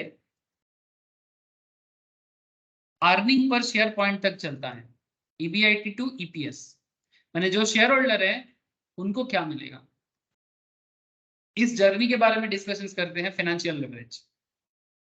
और वही मेन ज्यादातर क्वेश्चंस एग्जाम में, जो लोग एग्जाम के लिए प्रिपरेशंस कर रहे हो उनको फाइनेंशियल लेवरेज से सवाल ज्यादा पूछते हैं, और इसी में कैलकुलेशंस वगैरह ज्यादा होते हैं, ठीक है। So let us consider the journey from EBIT to EPS भाया इनकम स्टेटमेंट, जो मैं आपको दिखा रहा हूँ बार बार। इसमें मैंने आपको ईपीएस का फॉर्मूला भी दिखाया था, मैं थोड़ा डिटेल्स में बोला, लास्ट दिन में थोड़ा लिखाने में समय दिया था, इतना समझाने में समय नहीं दिया था, बट आज मैं थोड़ा समझाने में समय दे दिया। किसी किसी का क्लास मिस भी था, उनको भी थोड़ा सुविधा हो गया, और बाद में घर पे क्लास करने का, रिवाइज करने का जरूरत नहीं है।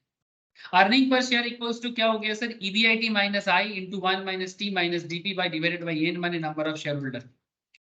सर एक कंपनी का अर्निंग पर शेयर ऐसे निकालते हैं, पहले आप प्रॉफिट कैलकुलेट करो, जैसे कि अदानी का, अंबानी का, किसी का भी देख लो, पहले प्रॉफिट कैलकुलेट करो, फिर वहां से इंटरेस्ट को माइनस करो, फिर सरकार का टैक्स दे दो, फिर प्रेफरेंस डिविडेंड है तो उसका डिविडेंड का क्या है वो माइनस करो, फिर वहां से नंबर ऑफ शेयर होल्डर से डिवाइड करो, तो अर्निंग पर शेयर मिलता है, जो बेसिकली इक्विटी शेयर होल्डर का अर्निंग होते हैं। किसका? Equity share holder. कौन होते हैं इक्विटी शेयर होल्डर? जो नॉर्मली हम लोग कंपनी में पैसा लगाते हैं, कंपनी के रिस्क में पैसा लगाते हैं, इनको इक्विटी शेयर होल्डर बोलते हैं। इक्विटी शेयर होल्डर पूरा रिस्की है, पूरा रिस्की माने अगर बचे तो मिलेगा, नहीं बचे तो कुछ नहीं मिलेगा। प्रॉफिट करोगे तो बहुत करोगे, नहीं तो कुछ नहीं करोगे, बाबा जी का ठुल्लो भी हो सकता है। ये ईपीएस इक्विटी शेयर होल्डर का है। स्टॉक मार्केट एनालिसिस में ईपीएस का बहुत बड़ा योगदान है सर, ठीक है, कंपनी एनालिसिस में ईपीएस का बहुत बड़ा योगदान है। तो जब आप अपने कंपनी का भी सोचते हो, एक अंदर में जब अगर आप एक फाइनेंशियल मैनेजर हो, आप भी ऑलवेज यही चाहोगे सर कि कंपनी में जो पैसा लगाया, जिन्होंने कंपनी बनाने में हेल्प कर रहा है, उनका शेयर होल्डिंग बढ़े, उनका अर्निंग बढ़े। जैसे अदानी ने दिखाया आपको यहाँ पर रास्ता, अदानी ने 2022 में 7% करके पर शेयर अर्निंग दिया था, इस बार 21% अर्निंग दिया है। इससे ये समझ में आता है कहीं ना कहीं कंपनी प्रो शेयर होल्डर का काम कर रहा है, माने कंपनी अपने शेयर होल्डर का ख्याल रख पा रहे हैं, माने बिजनेस डिसीजंस अभी भी अच्छा लेवल में, सही लेवल में जा रहा है। समझ में आ रहा है सर? ठीक है, तो इस तरह से मैं आपको ये फॉर्मूला दिया था। ठीक है, ये फॉर्मूला याद रखें सर, ईपीएस का फॉर्मूला बड़ा इंपॉर्टेंट फॉर्मूला है, एग्जाम में बहुत जरूरत होता है। सर इसमें और क्या पॉइंट मैंने समझाया था आप लोगों को? फाइनेंशियल लिवरेज और financial risk refers to the elasticity of EPS. EPS कैसे बदलेगा? इलास्टिक अगेन, ईपीएस माने अर्निंग पर शेयर बदल जाएगा, किसके डिपेंड पे? ईबीआईटी के डिपेंड पे। माने एक सिंपल बात है सर, अगर कंपनी का profit level in simple profit level, this is the area, अगर कंपनी का ईबीआईटी बढ़ता है या चेंज होता है, पॉजिटिव और negative, point to be noted sir, positive और नेगेटिव। मैंने आपको अदानी भी दिखाया, मैंने आपको जेट भी दिखाया, मैंने आपको क्या बोलते हैं उसको, अभी अभी दिखाया जेट एयरवेज, उसके पहले फ्यूचर रिटेल बिग बाजार भी दिखाया है ना सर। कंपनी का प्रॉफिट पॉजिटिव भी बढ़ सकता है, नेगेटिव भी बढ़ सकता है, ईबीआईटी जो भी बढ़े। ईबीआईटी से कंपनी का earning per share positive change होगा कि नेगेटिव चेंज होगा, ये एनालिसिस करने को कहते हैं फाइनेंशियल लेवरेज एनालिसिस। तो financial leverage is actually known as leverage. इसी के बारे में हिंडनबर्ग ने अदानी के ऊपर एनालिसिस दिया था। तो फाइनेंशियल लेवरेज क्या है? फाइनेंशियल लेवरेज और financial risk refers to the elasticity of EPS, earning per share का changing with respect to EBIT। Example के तौर पे ऐसा पूछते हैं सर एग्जाम में, आपको मैं सिखाऊंगा अभी डीएफएल कैलकुलेट कैसे होते हैं। अगर डीएफएल 2 है, हेलो, अगर डीएफएल 2 है, it means that if EBIT change by 1%, EPS will change by 2% in the same directions। अगर कंपनी का प्रॉफिट पॉजिटिव 1% चेंज होता है तो कंपनी का अर्निंग पर शेयर पॉजिटिव 2 मतलब पॉजिटिव चेंज होगा या फिर नेगेटिव चेंज होगा, अगर फाइनेंशियल लेवरेज 2 है। ये इसका मतलब है। अब ये 2 कहां से आ रहा है? यहाँ पर ये 3 मैंने कहां से उठाया था, ये आपको आगे आगे समझ में आएगा, ये आपको आगे आगे समझ में आएगा। बस एक बात याद रखें सर, जिस बिजनेस में इंटरेस्ट एक्सपेंसेस जितना हाई है, जिस बिजनेस में प्रेफरेंस डिविडेंड जितना हाई है, उस बिजनेस का फाइनेंशियल लेवरेज उतना हाई है। बेस्ट एग्जांपल अदानी है। लेकिन एक बात देखना पड़ेगा सर, अदानी का फाइनेंशियल लेवरेज हाई है, बट साथ में कंपनी का बिजनेस एक्सपोजर बहुत हाई है। कंपनी के पास इन्वेस्टमेंट लेवल, रेवेन्यू जनरेशन का एरिया, ठीक है, प्रॉफिट करने का ताकत बहुत ज्यादा है। कई बार ऐसे होते हैं कंपनी के पास अगर एक्सपोजर थोड़ा कम पड़ गया ना, ठीक है, तो कंपनी थोड़ा मुश्किल में पड़ जाता है। तो ऑब्वियसली अदानी का फाइनेंशियल लेवरेज हाई है, इसमें कोई डाउट नहीं है। मैं आपको जिस तरह से क्लास में सिखाऊंगा, सिमिलर तरीके से आप कंपनी का डेटा डाउनलोड करके कंपनी का एनालिसिस भी कर सकते हैं, गारंटी कर सकते हैं। सो फाइनेंशियल लेवरेज और financial risk is also defined as the risk arise on account of the डेब्ट। डेब्ट माने लोन, डेब्ट माने लोन, माने जो कंपनी का फाइनेंशियल ऑब्लिगेशंस कंपनी को रीपे करना ही पड़ेगा, खुद खाओ ना खाओ, लोन का रीपे करना पड़ेगा, है ना सर? लोन का रीपे करना पड़ेगा, खुद खाओ या ना खाओ। ठीक है, हाँ ऑब्वियस बात है, अगर आप एक बड़ा बिजनेस चलाते हो तो बैंक भी आपको कभी कभार थोड़ा प्रेफर करते हैं, क्योंकि बैंक का भी बिजनेस चल रहा है आपसे, तो कभी कभी आपको थोड़ा टाइम प्रोवाइड कर देता है, अच्छा ठीक है आप थोड़ा 1 साल ज्यादा ले लो, 2 साल ज्यादा ले लो, तो दैट्स ए डिफरेंट। ठीक है, लेकिन इसको मैनेज करना ऑलवेज रिस्की। येस बैंक, पता है आपको, येस बैंक एक खुद बैंक है, येस बैंक एक खुद बैंक है, बट येस बैंक ने क्या प्रॉब्लम किया था? येस बैंक ने, इसका शेयर का वैल्यू आज इतना खराब है, सिर्फ इंडियन बैंक बोल के भी बचका है, मैंने बच के रहा है सर। अगर ये कोई फॉरेन में होता तो शायद अभी इतना दिन में क्या होता पता नहीं, बिकॉज इंडिया में बैंकिंग सिस्टम को आरबीआई बड़ा कंट्रोल करता है, और इंडियन बैंकिंग सिस्टम में लोगों का भरोसा ना उठे, इसलिए स्टेट बैंक आरबीआई मिला के इसको कंट्रोल कर रहा है। इसमें क्या हुआ था, इसका जो ये प्राइवेटली ऑपरेट बैंक है ना सर, तो येस बैंक का जो राणा कपूर जो इसका सीईओ थे, चीफ एग्जीक्यूटिव थे, इनका इनका कुछ गलत डिसीजंस, इनका कुछ गलत डिसीजंस इनको ये हालत में ला दिया। कभी एक शेयर का दाम 400 के ऊपर चल रहा था, कभी एक शेयर का दाम 400 के ऊपर चला गया था, आज एक शेयर का दाम 15 भी नहीं हुआ है, उस पर भी कम चला गया था, कभी 5 7 में भी कभी चला गया था सर। ठीक है, तो मैं बस कहना ये चाहता हूँ कि यस बैंक ने ऐसा क्या गलती किया था सर। यस बैंक ने ऐसी जगह में इन्वेस्टमेंट कर दिया था, ऐसे ऐसे बिजनेस में लोन। बेसिकली बैंक है, बैंक क्या करते हैं, बैंक लोगों को लोन देते हैं और बदले में खुद अपना इंटरेस्ट से इनकम करते हैं। तो बैंक का भी रिस्क होता है ना, कि अगर आप गलत बिजनेस को, जैसे यस बैंक का लोन दिया तो किसको, लॉन मतलब लोन लॉस मेकिंग बिजनेस को, जी को लोन दिया था। जी का बिजनेस हालत अच्छा नहीं है। रिलायंस कम्युनिकेशंस को, मैंने रिलायंस मैंने अनिल अंबानी के बिजनेस को लोन दिया था, इनका क्लाइंट बेस पे। यस बैंक का क्लाइंट बेस में ये सब लोग थे जिनका बिजनेस अच्छा नहीं है। तो आप अगर गलत जगह में इन्वेस्ट करोगे तो आपका रिटर्न नहीं आएगा, तो बिजनेस तो ऐसा होगा ना। यस बैंक का ये कहानी है सर। हाँ, अगर कोई बोलेगा सर। স্যার এখন তো हाँ बोलो। এখন তো স্যার আবার ঘুরে দাঁড়ানোর চেষ্টা করতে দিয়েছে। हाँ এদিকে प्लीज, কিছু अभी ভালো যাচ্ছিল। अभी गवर्नमेंट इसको कंट्रोल कर रहा है सर। इसका फाइनेंशियल चेक करोगे तो आपको समझ में आएगा कि ये क्या डेवलपमेंट कर रहा है, नहीं कर रहा है। ठीक है, अगर आप 2021 में देखो तो 3,500 करोड़ का लॉस, 2020 में देखो 16,000 करोड़ का लॉस, अर्निंग पर शेयर देखो 22.11 माइनस, अभी 1.86 माइनस, फिर थोड़ा डेवलप होके 42 पैसा, और अभी 28 पैसा पर शेयर अर्निंग रहा है। तो थोड़ा डेवलप हो रहा है, बट अभी समय लगेगा सर, बिकॉज अभी आप ले सकते हो बट बहुत लंबा समय के लिए ले सकते हो। यस बैंक मतलब 4 साल 5 साल में शायद यस बैंक में कुछ चेंजेस नजर आए। सो मैं ज्यादा स्टॉक मार्केट, ये फंडामेंटल कॉन्सेप्ट है सर। कंपनी का फाइनेंशियल लेवरेज के साथ आप कंपनी का फाइनेंशियल रिस्क समझ सकते हो। तो फाइनेंशियल लेवरेज और financial risk is also defined as the risk arise on account of use of डेब्ट। कंपनी का कितना डेब्ट है और डेब्ट का यूज कैसे कर रहा है। ऐसा नहीं कि डेब्ट ज्यादा डेब्ट बने ज्यादा खराब, ऐसा नहीं है, गलत सोच है। लोग आम आम कॉन्सेप्ट क्या होता है, आम माने सर जनरल कॉन्सेप्ट है कि लोन ज्यादा है माने कंपनी खराब है। नहीं, ऐसा नहीं, गलत फहमी में मत रहो सर। ज्यादा लोन रहने से ऑब्वियसली चिंता करना चाहिए बिजनेस को, बट लोन रिपे करने का क्षमता है कि नहीं, आपके पास एसेट का बैकअप है कि नहीं, ये देखना पड़ता है।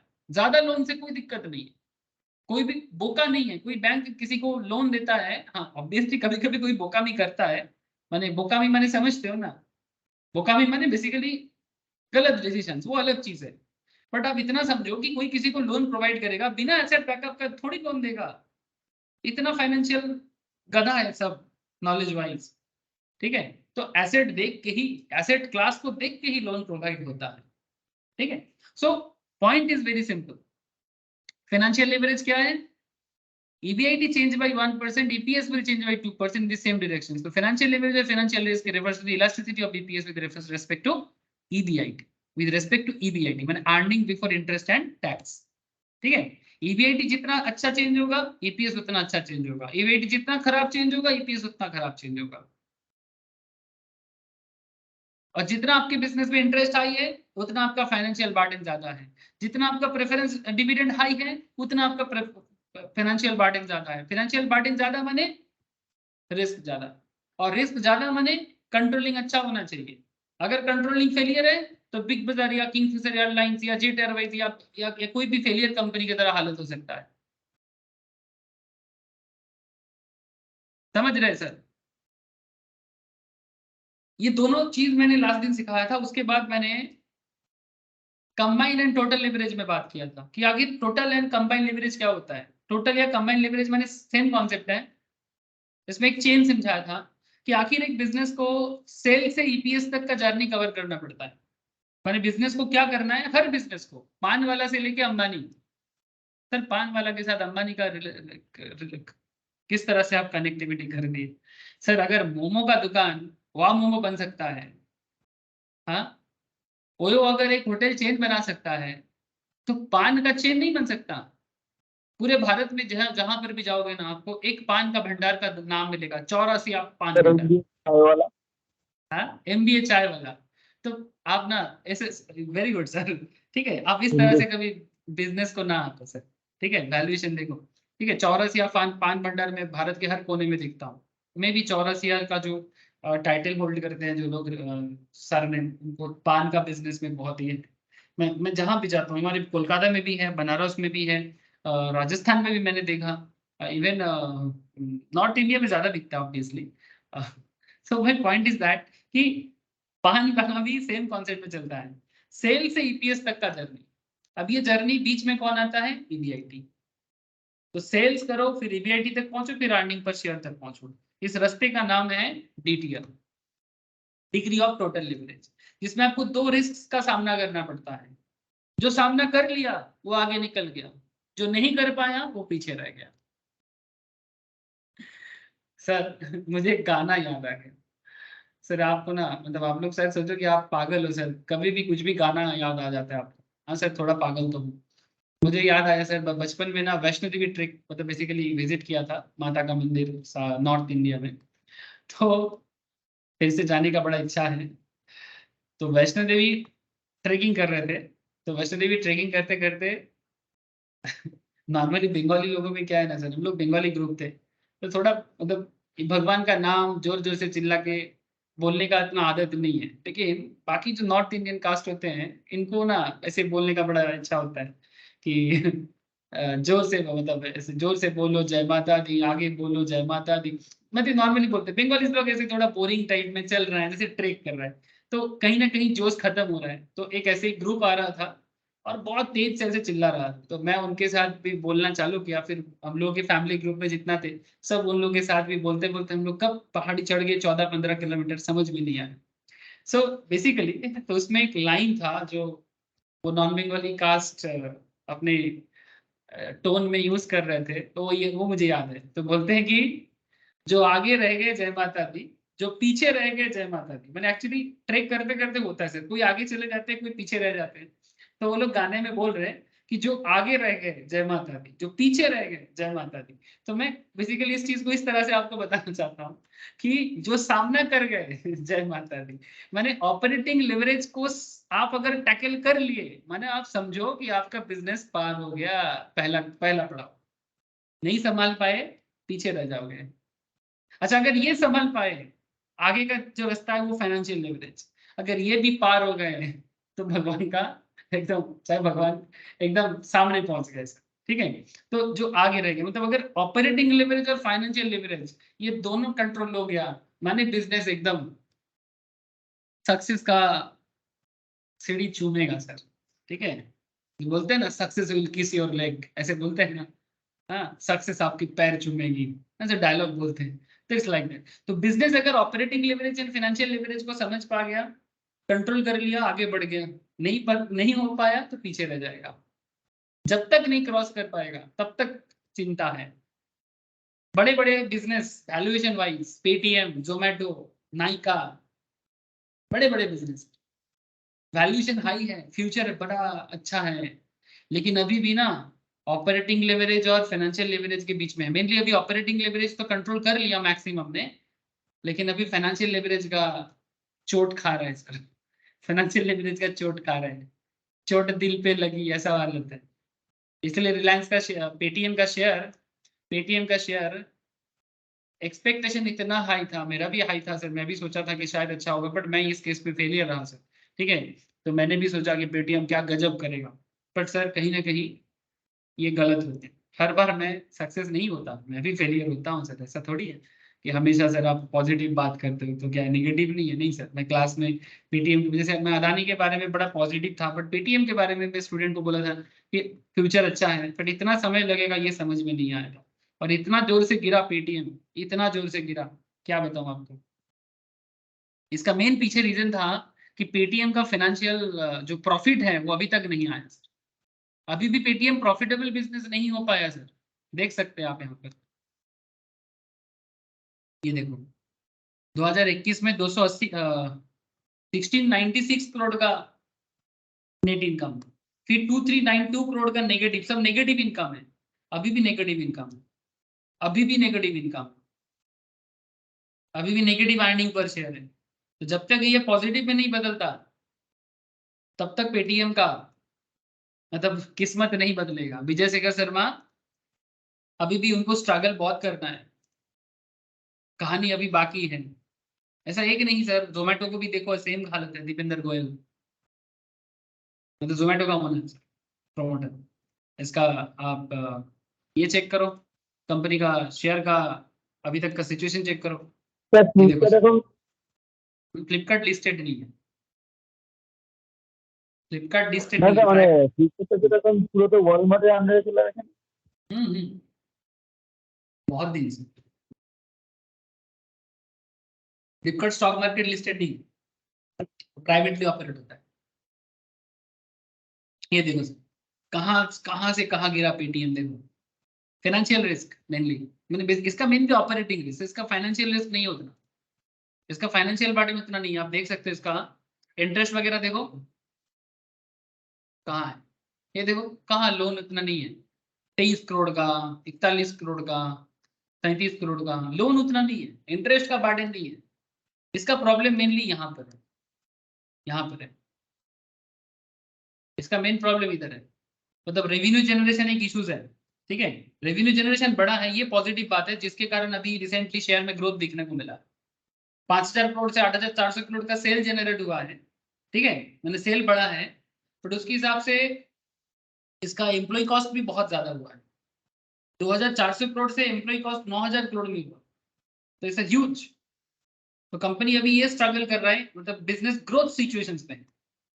अभी आप इसमें इससे एक्सपेक्ट नहीं कर सकते कि कंपनी आपको बहुत रिटर्न देगा, समय लगेगा थोड़ा, इट्स टेक टाइम, ग्रोथ लो है सर, एनालिस्ट भी यही कह रहा है, ग्रोथ इसका लो है। हाँ, लॉन्ग टर्म के लिए सोच सकते हो, ये तो मैं पहले भी क्लास में बोलता हूँ। सो बेसिकली ये सब फाइनेंशियल एनालिसिस है, अगर आप इसको समझ पा रहे हो, रीड कर पा रहे हो, पढ़ पा रहे हो, मैं बार बार बोल रहा हूँ, जो आगे रह गए जय माता दी, समझ रहे सर। तो डीओएल क्या हो गया sir, degree of operating leverage, degree of financial leverage.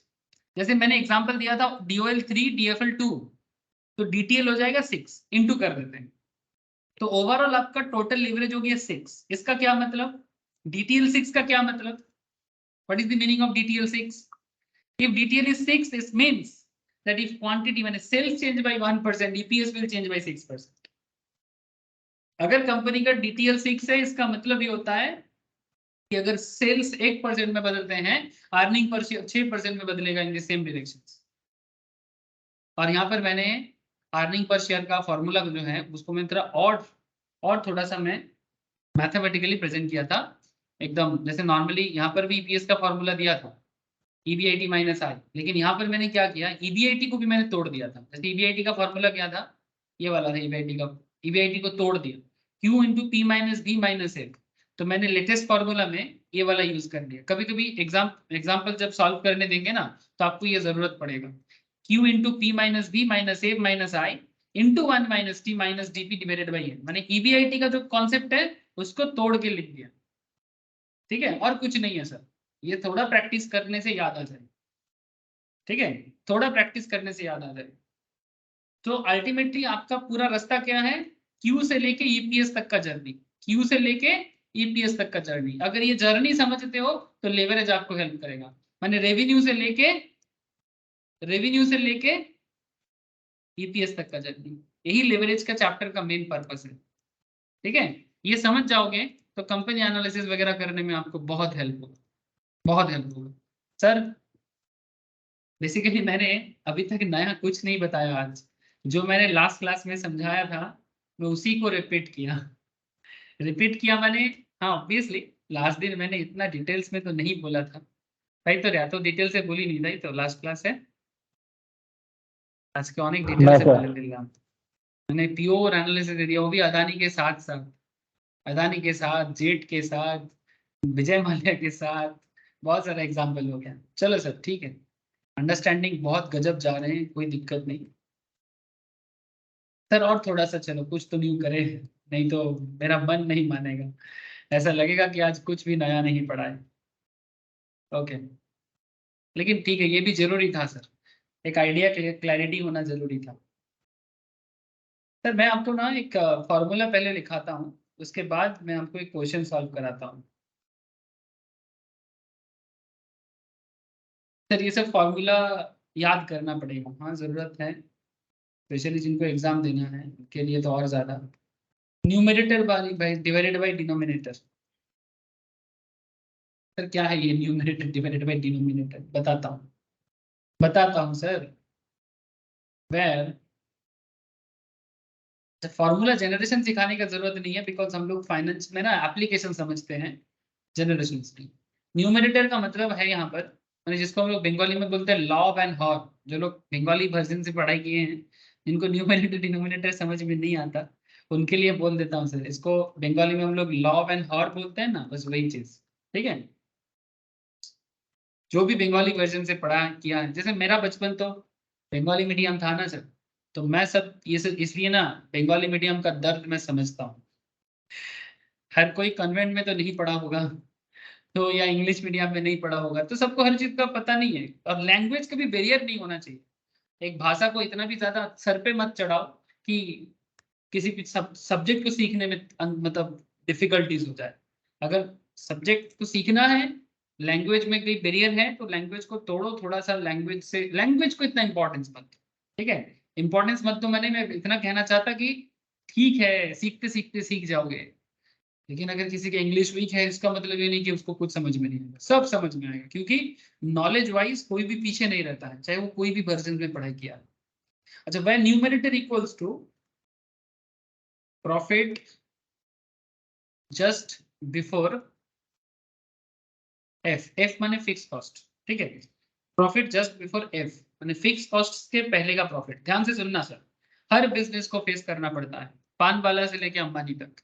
Profit just before F, F माने फिक्स कॉस्ट। आप लिख के रख सकते हो, ठीक है, ये सब लिखो, ये लिखो सर, ये मैं लिखा रहा हूं। दैट इज कॉन्ट्रीब्यूशन, इसे कॉन्ट्रीब्यूशन कहते हैं। Contribution is also profit, but ये फिक्स कॉस्ट से पहले का profit. Profit just before F. Sir example दो। ओके,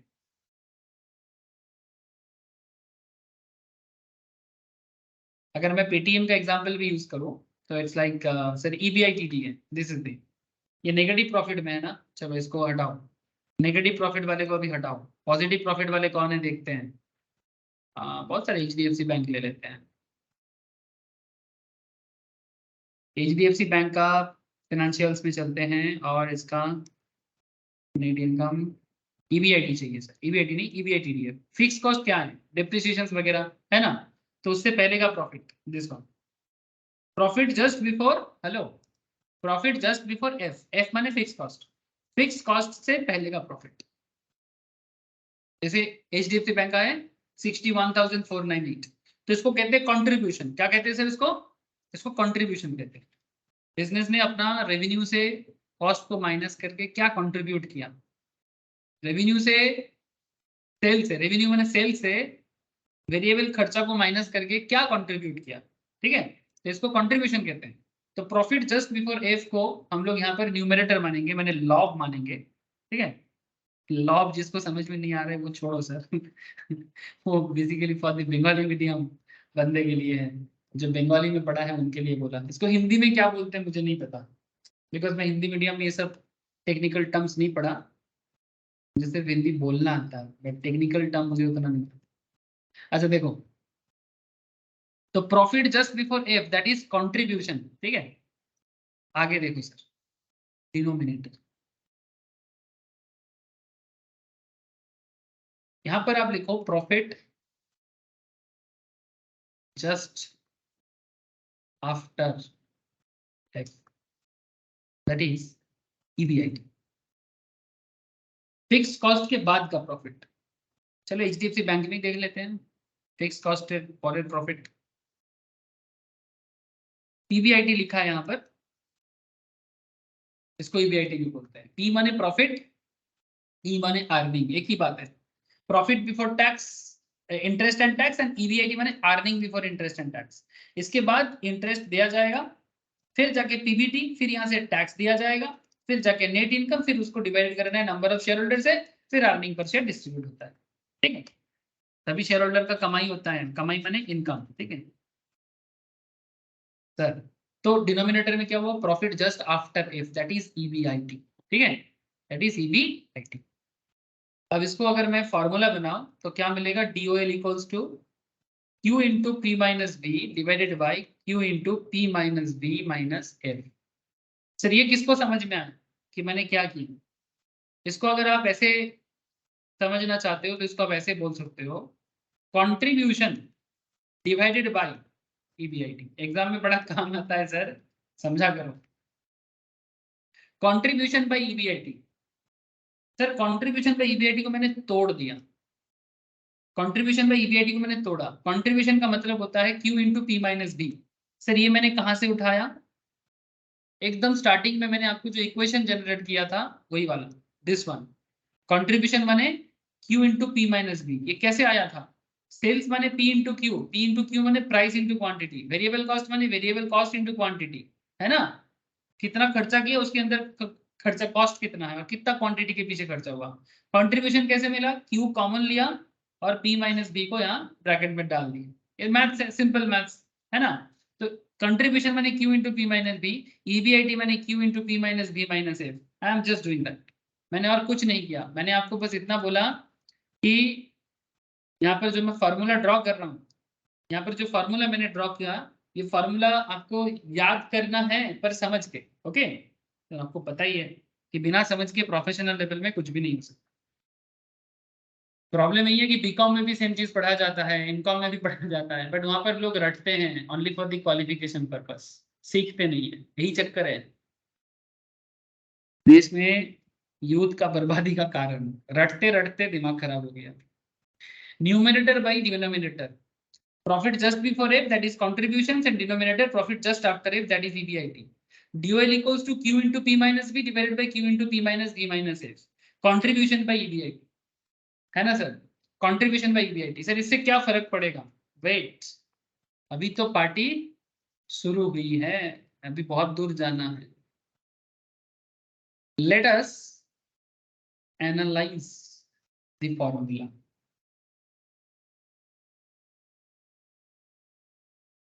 सर पढ़ाई ऐसा होना चाहिए ताकि रियल लाइफ प्रॉब्लम सॉल्व हो। अगर पढ़ाई रियल लाइफ प्रॉब्लम नहीं सॉल्व कर पाता तो ऐसा पढ़ाई करना ही नहीं चाहिए। अगर बचपन में मुझे पता होता ना तो मैं कब का बगावत कर देता। We can clearly see that higher the level of F, higher the level of F, fix cost का लेवल जितना हाई होता,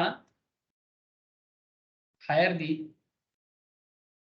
लेवल ऑफ DOL। ठीक है, फिक्स कॉस्ट का लेवल जितना हाई होगा ऑपरेटिंग लेवरेज का लेवल उतना ज्यादा होगा। ये मैं पहले भी बोला, मैं फिर से दिखाया। Since DOL is an elasticity, elasticity मैंने जो बढ़ता और घटता है, जेटा बड़ा कॉमा है ना। बड़ा कॉमा मैंने जो बढ़ता भी है घटता भी है, उसे क्या कहते हैं, elasticity. Since DOL, this is since, since DOL is an elasticity measure, क्या है sir, measure. It is different at different level of Q, Q माने सेल्स। DOL क्या है sir, DOL is an elasticity, ठीक है। since DOL is an elasticity measure, it is DOL is an elasticity measure, it is an elasticity measure, it is different at different level of Q। माने simple बात कहते हैं sir कि अगर हमारा sales different होगा, ठीक है, तो हमारा ऑपरेटिंग लेवरेज भी डिफरेंट होगा, ठीक है। और भी एक पॉइंट देखो, let us define the operating break even. Sir break even point माने, ये चीज आप लोग स्टॉक मार्केट क्लास में, कॉस्टिंग के क्लास में, मैम के पास जो लोग कॉस्ट पढ़ते हो, है ना, कॉस्टिंग क्लास में मैम मार्जिनल कॉस्टिंग में सिखाते होंगे, या फिर आप लोग जो स्टॉक मार्केट पढ़ते हो, फ्यूचर एंड ऑप्शंस क्लास करते हो, है ना, वहां पर भी आप लोग ब्रेक इवन पॉइंट सुनते हो। नो प्रॉफिट नो लॉस, हाँ बोलो, म्यूचुअल फंड नो में profit no loss. No profit no loss, हाँ सर, ठीक है। Let us define the operating break even point, ठीक है। ब्रेक इवन पॉइंट माने क्या है, ध्यान से सुनना सर। ब्रेक इवन पॉइंट का नॉर्मल मतलब होता है no profit no loss situation. आप चाहो तो ब्रैकेट में लिख सकते हो जिसको नॉलेज नहीं है, लेकिन ऐसे आदत हो जाएगा। It's a very famous financial term. Company always try to reach break even first. Paytm अभी भी कोशिश कर रहा है, ब्रेक इवन में कब पहुंचेंगे। जोमेटो कोशिश में लगा हुआ है। नाइका नाइका नाइका जानते हो ना सर, कोशिश में लगा हुआ है कब ब्रेक इवन में पहुंचेंगे। आई थिंक नाइका ऑपरेट नहीं अभी भी, हाँ नाइका पहुंच गया है। नाइका प्रॉफिटेबल हो चुका है। 2020 में प्रॉब्लम था, अभी प्रॉफिटेबल हो चुका है। 61 करोड़ 41 करोड़, लेकिन प्रॉफिट गिर रहा है, ये थोड़ा दिक्कत है। ये थोड़ा दिक्कत है, प्रॉफिट गिरा है, ये थोड़ा चिंता का विषय है। बट प्रॉफिटेबल प्रॉफिटेबल ग्रोथ अभी थोड़ा लो, समझ रहे सर। तो let us define the operating break even point. Sir इसको ना हम लोग सीखने के लिए एक कॉन्सेप्ट यूज करेंगे, इसको बोलते हैं क्यू स्टार। ये फॉर्मूला में भी यूज होता है, एग्जाम पर्पस में भी। ब्रेक इवन पॉइंट को हम लोग यहाँ पर क्यू स्टार नाम दिए। Q star, sir Q star का क्या माने। इट इज क्यू माने सेल्स, इतना याद रखना sir. It is the level of sales यानी quantity,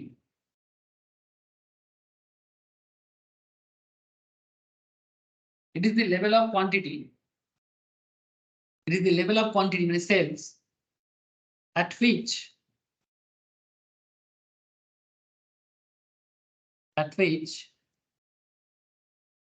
EBIT equals to 0। Sir माने EBIT का क्या मतलब होता है, profit earning before interest and tax. सरकार को टैक्स देने से पहले, बैंक को इंटरेस्ट देने से पहले का प्रॉफिट, ठीक है। जैसे आप देख सकते हैं यहाँ पर इसका EBIT देखो सर, 94 करोड़ का EBIT है नाइका का 2022 का, है ना। 94 करोड़ इधर, 98 करोड़ लास्ट ईयर था, है ना। सेल्स इंक्रीज हुआ है, बट सेल्स रेवेन्यू इंक्रीज हुआ है, बट आई थिंक कॉस्ट बढ़ा होगा। हाँ सेलिंग एडमिनिस्ट्रेशन कॉस्ट बढ़ा है, इसीलिए दिक्कत हुआ। ठीक है, समझना पड़ेगा सर। सेलिंग एडमिनिस्ट्रेशन इंक्रीज कर गया, इसका मतलब है कि बिजनेस एडवर्टाइजमेंट में, सेल्स में, है ना, इस पे थोड़ा खर्चा बढ़ा है, तभी कंपनी का प्रॉफिट तो बढ़ा है, पर उस हिसाब से रेवेन्यू बढ़ा है, पर प्रॉफिट उतना नहीं बढ़ा, मैंने कंपेरेटिवली लास्ट ईयर से कम रहा। Now the point is that, क्या कहना चाहते हैं, मैं बस आपको ये कहना चाहता हूँ कि ये जो EBIT का बात कर रहे हैं ना सर, ये EBIT आपका सेल्स किस लेवल में पहुंचा है कि आपका EBIT 0 में पहुंचा। 0 माने प्रॉफिट भी नहीं लॉस भी नहीं, जिसका इंतजार में अभी भी पेटीएम, जोमेटो। जोमेटो अभी भी इंतजार में है। इंतजार हो गई इंतजार की, है ना, या इम्तिहान हो गई इंतजार की, ठीक है। गाना है ना सर, इम्तिहान हो गई इंतजार की, ऐसा भूल जाता हूँ, बट ऐसा ही कुछ है। तो जोमेटो का देखो सर, जोमेटो अभी इंतजार कर रहे हैं, इम्तिहान तो देता है, इंतजार कर रहे हैं कि कब इनका प्रॉफिट, नेट इनकम, यानी basically PB EBIT at least 965 crore के लॉस से, 965 करोड़ का लॉस में है अभी भी। 0 में कब आएगा, 0 के लिए वेट कर रहा है सर, 0 के लिए, 0 कब 0 होगा, इंतजार में। समझ रहे हो 0 का इंपॉर्टेंस। हम लोग को एग्जाम में 0 आता है तो हम लोग गुस्सा कर जाते हैं, रोते हैं। कंपनी अभी भी 0 के लिए वेट कर रहा है। एक बिजनेस को बहुत इम्तिहान देना पड़ता है सर, तब जाके बिजनेस बनता है, ठीक है। कब ये 0 होगा, ये खुश हो जाएंगे, क्योंकि प्रॉफिट का रास्ता 0 से स्टार्ट होता है। प्रॉफिट का रास्ता 0 से स्टार्ट होता है, ठीक है। So point is very simple कि it is that level of sales at which EBIT equals to 0। मैंने कंपनी को ऐसे लेवल में अपना सेल्स को पहुंचाना है, किसको, जोमेटो को ऐसा लेवल में अपना सेल्स को पहुंचाना है, और वहां से कॉस्ट को कट करने के बाद, सेल्स से कॉस्ट को कट करने के बाद, अभी क्या है, कॉस्ट हाई है, सेल्स लो है, तभी तो नेगेटिव है। सेल है कंपनी का 7,760 करोड़ का, कॉस्ट है 8,200 करोड़ का, तो प्रॉफिट कहां से आएगा। कंपनी को ये कोशिश करना है कि अगर 8,000 करोड़ का कंपनी का कॉस्ट आता है, तो कंपनी को कैसे भी करके ये 9,000 के आसपास लाना पड़ेगा, है ना। तब जाके कंपनी ये पॉजिटिव देख पाएगा, ये जीरो लेवल में देख पाएगा, है ना। तो ये समझना पड़ेगा सर कि ये that level of sales at which EBIT equals to zero, that level of sales at which EBIT equals to zero is called a break even point, जिसको हम लोग क्या डिनोट किए, क्यू स्टार। हेलो, বোঝা যাচ্ছে তো? अरे বোঝা যাচ্ছে সবাইকে? हाँ है सर। हाँ सर। तो कंपनी को ऐसा प्रॉफिट करना है कि कंपनी का ब्रेक इवन पॉइंट है, उसके बाद उसको कुछ मिलेगा। और कंपनी का फाइनेंस मैनेजर उसी के इंतजार में बिजनेस को सजेस्ट करते रहते हैं कि क्या करना चाहिए। कंपनी का मार्केटिंग मैनेजर सजेस्ट करते रहते हैं कि ऐसा करो, कंपनी का रेवेन्यू जनरेट होगा। It's all depend on your quality management, है ना। तब जाके बिजनेस आगे बढ़ता है। जहां पर थोड़ा सा गड़बड़ हुआ, मैंने वो बोलते हैं ना, गड़बड़ हुई, दुर्घटना घटी, वही वही प्रॉब्लम। अब सर इसको थोड़ा सॉल्व करना है। एक फॉर्मूला यहाँ से जनरेट होता है, Q star into P minus B. Sir ये स्टार पे नजर देना ना, मैं normal Q into P minus B नहीं बोल रहा हूँ, मैं क्यू स्टार पे बात कर रहा हूँ। क्यू स्टार माने वो सेल्स जहां EBIT जीरो होता है, क्यू माने नॉर्मल, ठीक है। क्यू माने नॉर्मल सेल्स, माने जहां पर EBIT जीरो होगा ऐसा जरूरी नहीं है, बट क्यू स्टार माने वो सेल्स जहां EBIT जीरो होगा। Q star into P minus B minus F, ठीक है, इक्वल्स टू जीरो, ठीक है।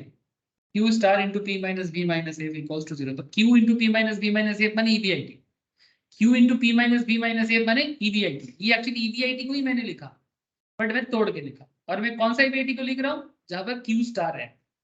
यहां से अगर हमें क्यू स्टार फाइंड करना है तो क्या होगा, मैथ्स बोलो, क्यू स्टार कैसे मिलेगा? एफ बाई एफ इधर आ जाएगा, एफ अगर इधर आएगा तो माइनस प्लस हो जाएगा, और P minus B into form में है, ये अगर इंटू से इधर आएगा इक्वल्स के इधर, तो डिवाइड हो जाएगा पी माइनस बी। कोई प्रॉब्लम? एनी डाउट सर, बोलो। Q star equals to F divided by P minus B. यहां से अगर मैं क्यू स्टार को थोड़ा सा एक्सप्लेन करूं तो एफ माने क्या, fix cost by contribution, P minus B माने कंट्रीब्यूशन। लेकिन ये नॉर्मल कंट्रीब्यूशन नहीं है, ये पी माइनस बी है, ठीक है। इसको बोलते हैं कंट्रीब्यूशन पर यूनिट, ठीक है, क्योंकि कंट्रीब्यूशन माने तो Q into P minus B है ना। कंट्रीब्यूशन माने तो Q into P minus B, but हम लोग यहाँ पर सिर्फ यूनिट ले रहे हैं, P minus B, per unit चाहिए। तो fix cost divided by contribution per unit, तो आपको मिलता है क्यू स्टार। सर इसको ऐसे तो समझ में नहीं आएगा, एक क्वेश्चन जरूरी है, बट आपको एक एनालिसिस देना है। At Q star DOL is undefined। Q star में degree of operating leverage define करना पॉसिबल नहीं होता। At Q greater than Q star, अगर आपके बिजनेस का सेल ब्रेक इवन सेल से ज्यादा है तो ऑपरेटिंग लेवरेज पॉजिटिव है, माने रिस्क पॉजिटिव है। और रिस्क लो तो पॉजिटिव होना चाहिए ना, रिस्क नेगेटिव हो तो दिक्कत। At Q less than Q star, अगर आपका सेल्स ब्रेक इवन से भी कम है, DOL इज नेगेटिव। सिंपल सी बात है। बिजनेस इस तरह से सोचते हैं कि क्या मेरा DOL क्यू स्टार के इक्वल है। At Q star DOL is undefined, यहाँ पर DOL को डिफाइन करना पॉसिबल नहीं है। लेकिन अगर बिजनेस में सेल्स ब्रेक इवन सेल्स है, क्यू स्टार माने ब्रेक इवन सेल्स, बार बार बोलता हूं सर, ब्रेक इवन सेल्स, ठीक है। Q star break even sales से अगर नॉर्मल सेल्स ज्यादा है तो सेल इज एक, अगर ब्रेक इवन सेल से ज्यादा है तो DOL इज पॉजिटिव। सेल्स अगर ब्रेक इवन सेल से कम है तो DOL is negative. Sir example बनता है, चलो ये एग्जाम्पल करके आज क्लास छोड़ दूंगा सर, फिर नेक्स्ट क्लास में बाकी चर्चा करेंगे। The operating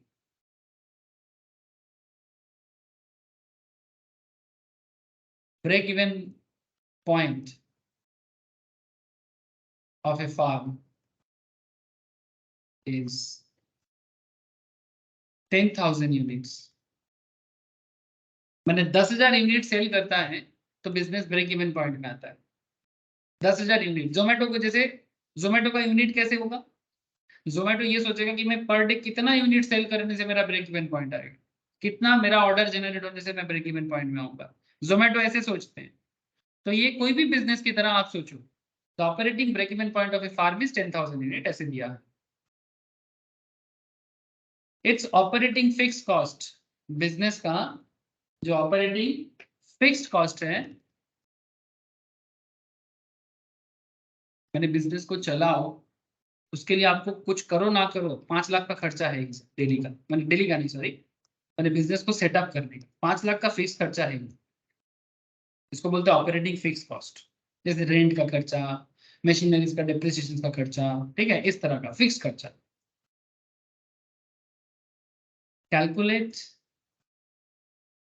DOL when Q मैंने sales equals to 25,000 units.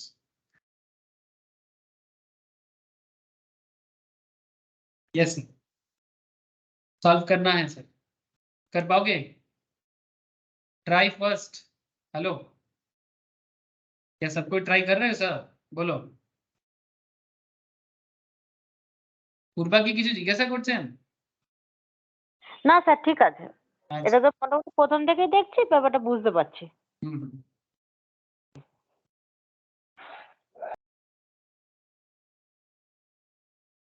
Solve করছিস সবাই?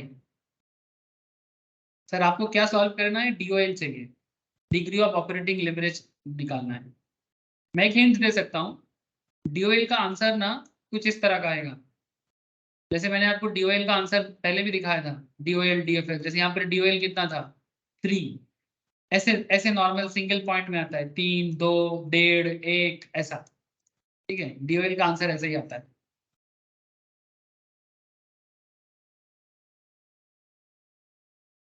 कौन सॉल्व कर रहा है? रवि, रवि सॉल्व कर रहे हो? नील, संपत तथा, बोलो सर कौन ट्राई कर रहा है? কেউ কিছু বলছিল, তথা করছিস? বল আনসার বল।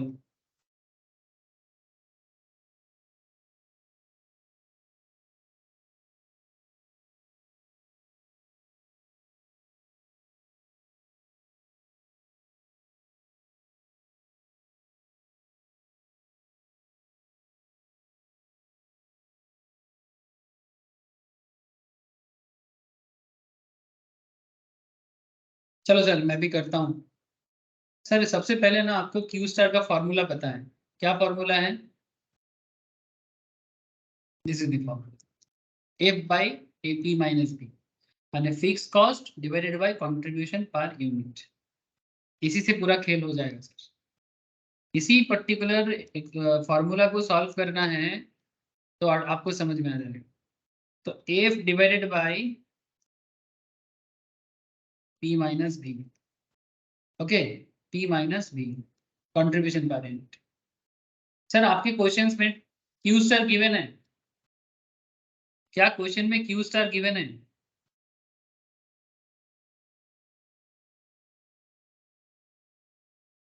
कोई तो बताए। No sir. मार खा भी दे।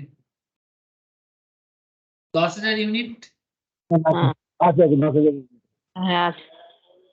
10,000 ইউনিটটা কি break even point of a firm, মানে 10,000 ইউনিট বিক্রি করলে হ্যাঁ হ্যাঁ স্যার फार्म ब्रेक इवन पहुंचा, है ना। 10,000 यूनिट सेल करने से फार्म को ब्रेक इवन होता है। इसका माने क्यू स्टार गिवन है।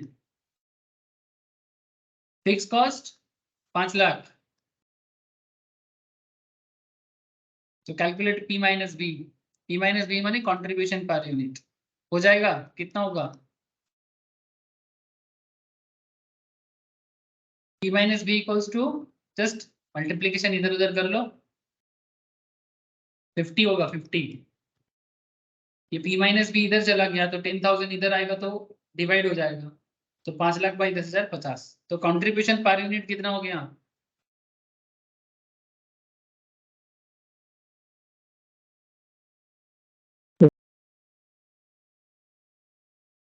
$50 हो गया। ये तो कंट्रीब्यूशन पर यूनिट हुआ, हमें तो DOL पूछा है। अब मुझे एक चीज बताओ, DOL का फॉर्मूला मुझे मैंने आप लोगों को सिखाया, DOL का फॉर्मूला क्या है?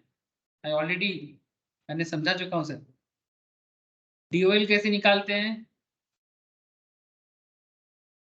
DOL कैसे निकालते हैं sir? How to solve DOL? Contribution by contribution by EBIT. Contribution by EBIT, है ना? Contribution by EBIT। कंट्रीब्यूशन को EBIT से डिवाइड करो तो आपको DOL मिलता है। यहाँ पर भी मैंने आपको दिखाया, ये जो डिनोमिनेटर न्यूमरेटर दिखा रहा था, ये वाला, this one, contribution by EBIT। अब इसको जरूरत पड़ने से तोड़ के भी करना पड़ता है, अगर डायरेक्ट गिवन है तो डायरेक्टली लिख सकते हैं। तो मैं देखता हूँ कि डायरेक्ट है कि तोड़ना पड़ेगा। तो अभी आपको DOL का फॉर्मूला तो पता चल गया सर। और हम लोग ऐसे नहीं कि आपको फॉर्मूला रटा रहा हूँ सर, फॉर्मूला को पहले समझाया, तो ऐसा रटो पर समझ के। कंट्रीब्यूशन बाय EBIT, तो कंट्रीब्यूशन से EBIT को डिवाइड करने से आपको DOL मिलता है। अब हमारे पास डिटेल्स इंफॉर्मेशन नहीं है, तो हम कंट्रीब्यूशन को थोड़ा तोड़ेंगे, Q into P minus B, है ना, divided by Q into P minus B minus F. इससे सुविधा हो जाएगा क्या? बिकॉज हमारे पास जो भी इंफॉर्मेशन है उसको तोड़ने में सुविधा होगा। Q कितना है? क्या हम लोग को Q पता है? सेल्स कितना होता है कंपनी का? सेल्स का डेटा गिवन है सर, 25,000। हाँ sir, 25,000. Thank you. P minus B कितना है? 50। अगेन नीचे भी सेम करो, 25,000 into 50 minus 5 lakh.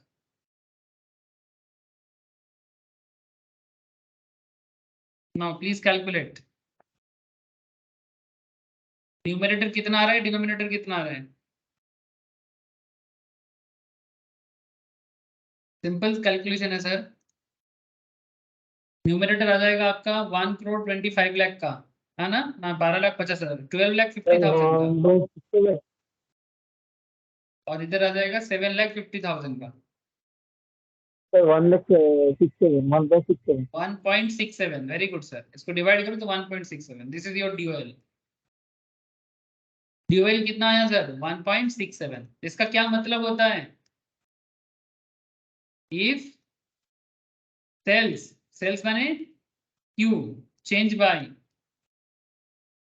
1%, then EBIT when earning before interest and tax will change by कितना?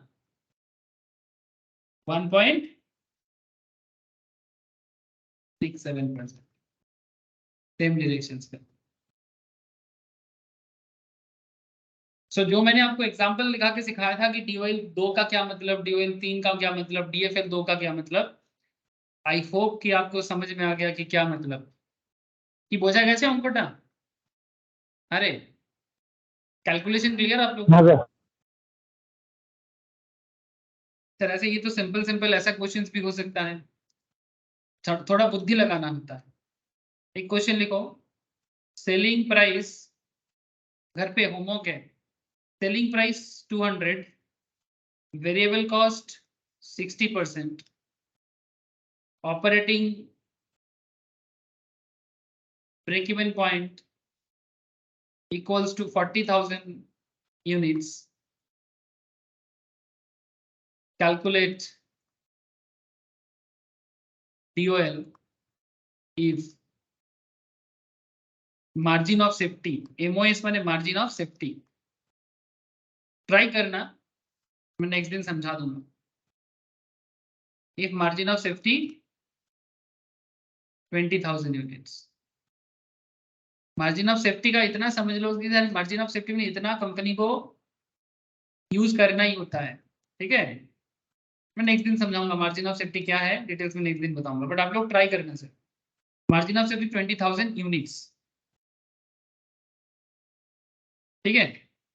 ये एक ही क्वेश्चन में आज दिया, बाकी नेक्स्ट क्लास में और भी कुछ क्वेश्चन सॉल्व करके मैं आपको बिग बिग क्वेश्चंस कराऊंगा, जहां पर आपको बड़े बड़े प्रोजेक्ट मिल जाएगा जैसा कि कोई भी कंपनी का डेटा उठा के मैं आपको प्रोवाइड करूंगा, ताकि आप क्लियरली समझ जाओ कि आखिर लीवरेज के थ्रू से आप एकदम सेल से लेके ईपीएस तक कैसे पहुंच सकते हैं। आज का क्लास इतना ही है सर, बाकी नेक्स्ट ट्यूसडे को चर्चा करेंगे। ঠিক আছে? তথা সম্পদ রবি নীল। Yes. ওকে Yes, sir. हाँ ওকে sir. স্যার, ঠিক আছে। Thank you, তো sir. फिर okay sir, good night, bye. Classes sir. ঠিক আছে, বাই। স্যার ওই লাস্ট পেজটা একটু দেখাবেন স্যার, ওই ফর্মুলার ওখানটা কিছু না ল্যাগ ছিল আজকে। কোনটা বলুন? এইটা স্যার ওই যে ওই লেট আস অ্যানালাইজ দ্য ফর্মুলার ওই জায়গাটা স্যার। এইখানটা, এইটা।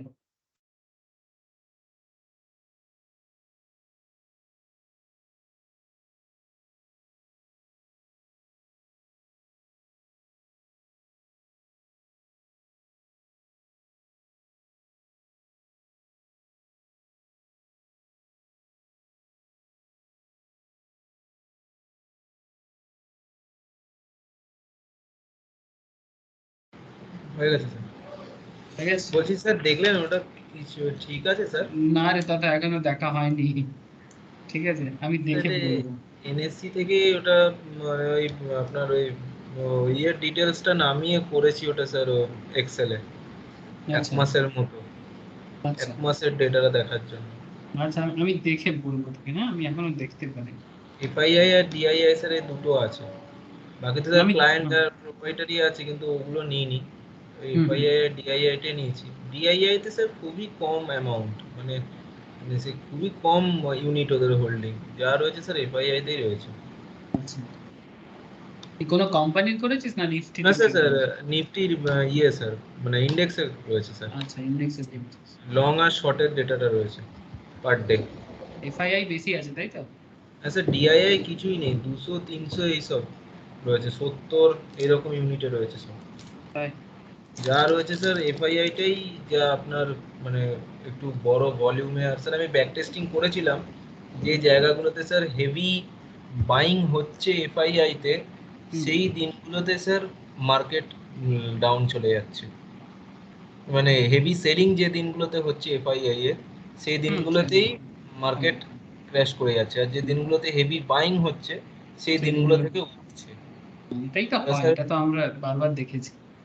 হ্যাঁ স্যার, আমি ফ্রেশ পজিশনে দেখছিলাম, পার্সেন্টেজ করে দেখিনি, কারণ পার্সেন্টেজ করে দেখলাম স্যার ওতে মিলছে না, ওদের স্যার ওই 50-60 এর আশেপাশে ঘুরতে থাকে, ওতে স্যার মার্কেটের মতো চলছে। স্যার আমি ওই মানে আগের দিনের সঙ্গে পরের দিন মানে যেটা তো স্যার ওপেন ইন্টারেস্টেড ডেটা রয়েছে, তো মানে অ্যাকচুয়াল দেখা যাচ্ছে স্যার যে পজিটিভ যেটা, তার মানে ওরা নতুন পজিশন আবার ইয়ে করেছে, ইনিশিয়েট করেছে, শর্টে হোক বা লং এ হোক। তো সেই ক্ষেত্রে স্যার দেখা যাচ্ছে যদি হেভি চলে যাচ্ছে, মোটামুটি ধরুন 8,000 10,000 7,000 এরকম যদি চলে যাচ্ছে, যদি লং পজিশনে করছে, তাহলে ইন দ্যাট কেস মার্কেটটা অনেকটা খেয়ে যাচ্ছে, মানে উপরে উঠে যাচ্ছে। আর যদি শর্ট পজিশনে করে তাহলে সেই ক্ষেত্রে মার্কেট নেমে যাচ্ছে। আমি স্যার এটা ফিউচারের উপরেই করেছি, কারণ অপশনের ডেটাগুলো নিয়ে স্যার দেখলাম, কারণ অপশন স্যার ওরা হেজিং করে রাখে, মানে অপশনটা ওরা হেজিং এর জন্য রাখে, মানে এফআইআইটা স্যার অপশনের সঙ্গে কিছু মিলছে না ব্যাক টেস্টিং এ, ওরা নিফটির মতো চলছে, এদের মতো। তাই আমি শুধু ফিউচারটাই নিয়েছি, লং আর শর্টটা, ওই দুটোতেই দেখছি স্যার এই হেভি সেলিং যেটা 2-3 হাজারের, যেগুলো স্যার এই আগের দিনও স্যার 19 তারিখে 2-3 হাজার ছিল, ওতে মার্কেট ওই সাইডওয়েজ এর মতো যাচ্ছে, নিজের মতো চলছে। কিন্তু ওই হেভি বাইং হেভি সেলিং হলেই তখন মার্কেটটা মানে ইয়ে খেয়ে যাচ্ছে। এটাই খেয়াল রাখতে হবে অ্যাকচুয়ালি, এটা যদি একটু বুঝতে পারিস তাহলে দেখবি পরের দিনের মার্কেট মুভমেন্ট অ্যানালাইসিস করতে খুব সুবিধা হবে। এটা স্যার নামিয়েছি আমি, আপনাকে ওই জন্য পাঠালাম, আপনি যদি দেখে বলেন। না না, দুটো ঠিকই, আমি দেখেছি, আমি আবার একটু ফ্রেশলি দেখব। ঠিক আছে, ওই জন্য স্যার আপনাকে পাঠালাম, আমি এক্সেলে করে রেখেছি ওটাকে। না না, ভালো অ্যানালিসিস ভালোই করছিস তো, মনে হচ্ছে মার্কেটে গ্রিপ চলে আসছে না আস্তে আস্তে। স্যার আসলে আমি আগের দিন স্যার ওই ইকোনমিকটাই মিন্টে স্যার একটা ইন্টারভিউ পড়ছিলাম, ওখানে স্যার এটা বলছে যে এই রেগুলার বেসিসের ওই স্যার কার্তিক রাঙ্গাপ্পা, যিনি স্যার এই ভার্সিটি লিখেছেন না, ওনারই একটা ইন্টারভিউ দেখছিল, তো উনি বারবার বলছে যে ডেইলি মার্কেটের এই যে ফ্লাকচুয়েশনটা যেটা আসে সেটাকে প্রেডিক্ট করতে গেলে এফআইআই ডেটাটা খুব প্রয়োজন। এবার আমি স্যার মানে কোথাও থেকেই পাচ্ছিলাম না, এনএসসি তে তো এমনি ডেটা আসছে, তাতে স্যার এত ডিটেলস নেই, জাস্ট একটা নর্মাল দিয়ে দিচ্ছে। তারপর স্যার আমি ওই ভিডিও দেখলাম একটা দুটো, দেখছি স্যার ওই এনএসসি থেকে প্রতিদিন ডেটা নামাতে হবে, মানে প্রতিদিন 7টার পরে ওরা আপলোড করে দেয় দিনেরটা।